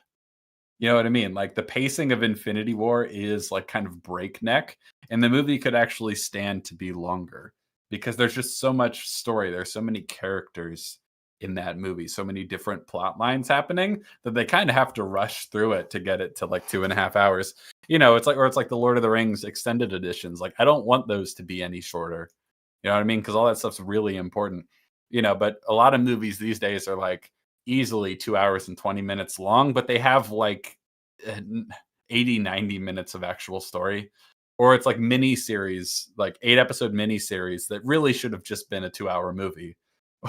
Or you have like a whole season of television that really just should have, or like The Substance was an example I talked about when we covered that. It's like that has as much story as an episode of The Twilight Zone, but it's 2 hours and 20 minutes long. Are you fucking kidding me? Like, no. There's so many things like that these days where like it's just full of filler and everything's stretched way longer than it needs to be. Like, Jaws is 2 hours long because it needs to be 2 hours long. And there's a lot that happens. You know what I mean? And a Yeah. lot of the quieter scenes are really important for character stuff or building tension and stuff like that. It uses its time very effectively while still managing to be shorter than a lot of movies made today. And I think it deserves a lot of credit for that. I mentioned that it's kind of a slower paced movie than a lot of modern movies, but it's still shorter. You know what I Yeah. mean? Like, I think when the EFAP guys were talking about the shitty remake of Lilo and Stitch, they're like, the pacing is breakneck, but also the movie's longer. It's like, how? Like, how do you manage to get the worst of both worlds? Yeah, I mean, you rush through all these important scenes and then you add a bunch of scenes that add nothing, and somehow the movie's even longer, but you really don't get to like sit in any of these scenes. It's incredible how badly you Yeah. can pace a movie these days. They're finding new ways of making bad movies that have never been heard of before. They really are. Truly And impressive. who could have seen Jurassic World coming?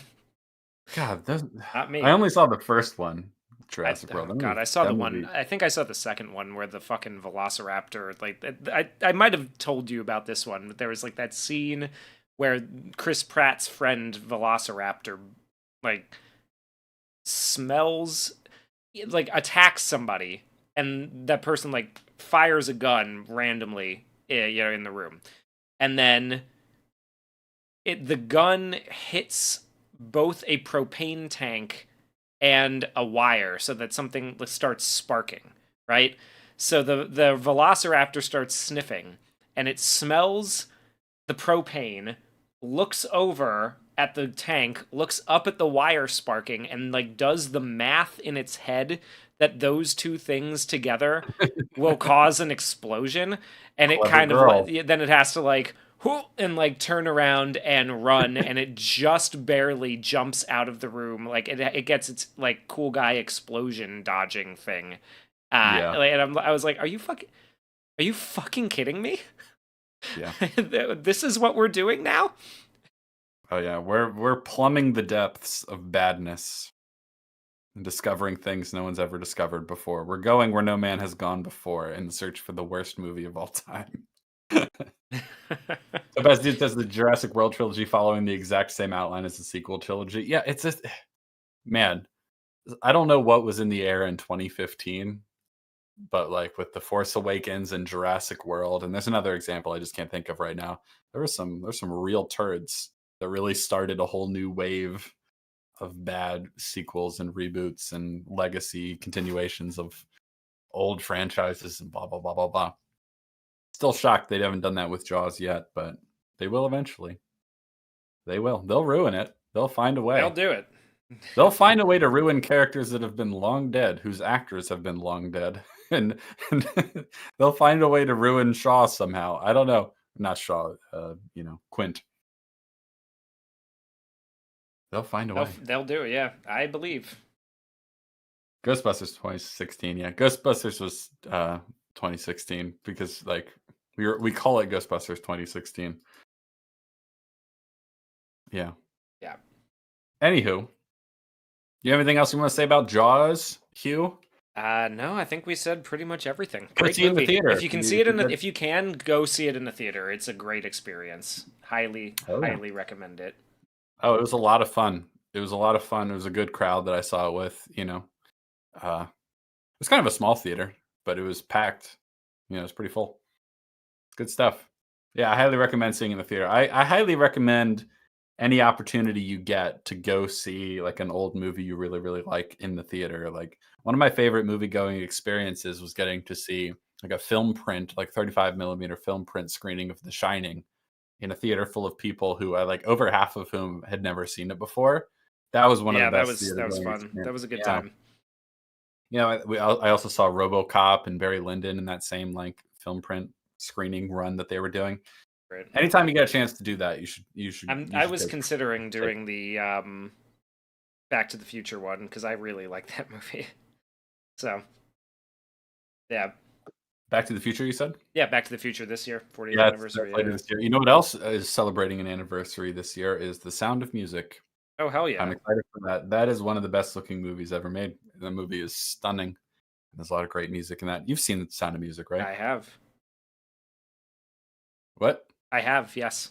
Oh, you have. Okay, I yeah. have, yeah. I watched it recently, Good. actually. Yeah, it's good. Man, Julie Andrews. Julie Andrews is the goat. She is.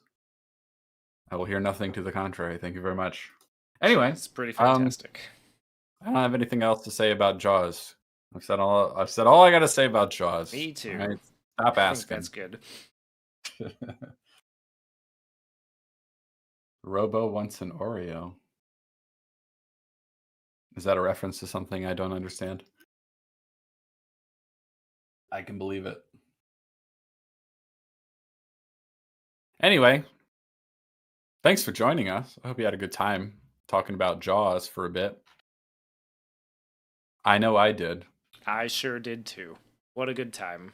I'm very excited because after this, I get to eat smoked chicken because my Ooh. girlfriend is putting a whole chicken on our smoker right now. So I'll get to eat that later. Very excited about that. I really love our smoker. It's great. Smoking meats like Mark Zuckerberg. Smoking these meats here. Yeah, we're smoking these meats. We out here. We're doing it. So I'm excited for that. I'll send it to you on Discord, Cap. Please do. Is that from Is that from the RoboCop remake? Because I have not seen that. Anyway, I'd buy that for $1. That's the one. And now with the view, you're going to need a bigger podcast. Now with the views we're getting, I think we've got a perfectly well-sized podcast at this point. Too big, if you ask me. There's too many of you.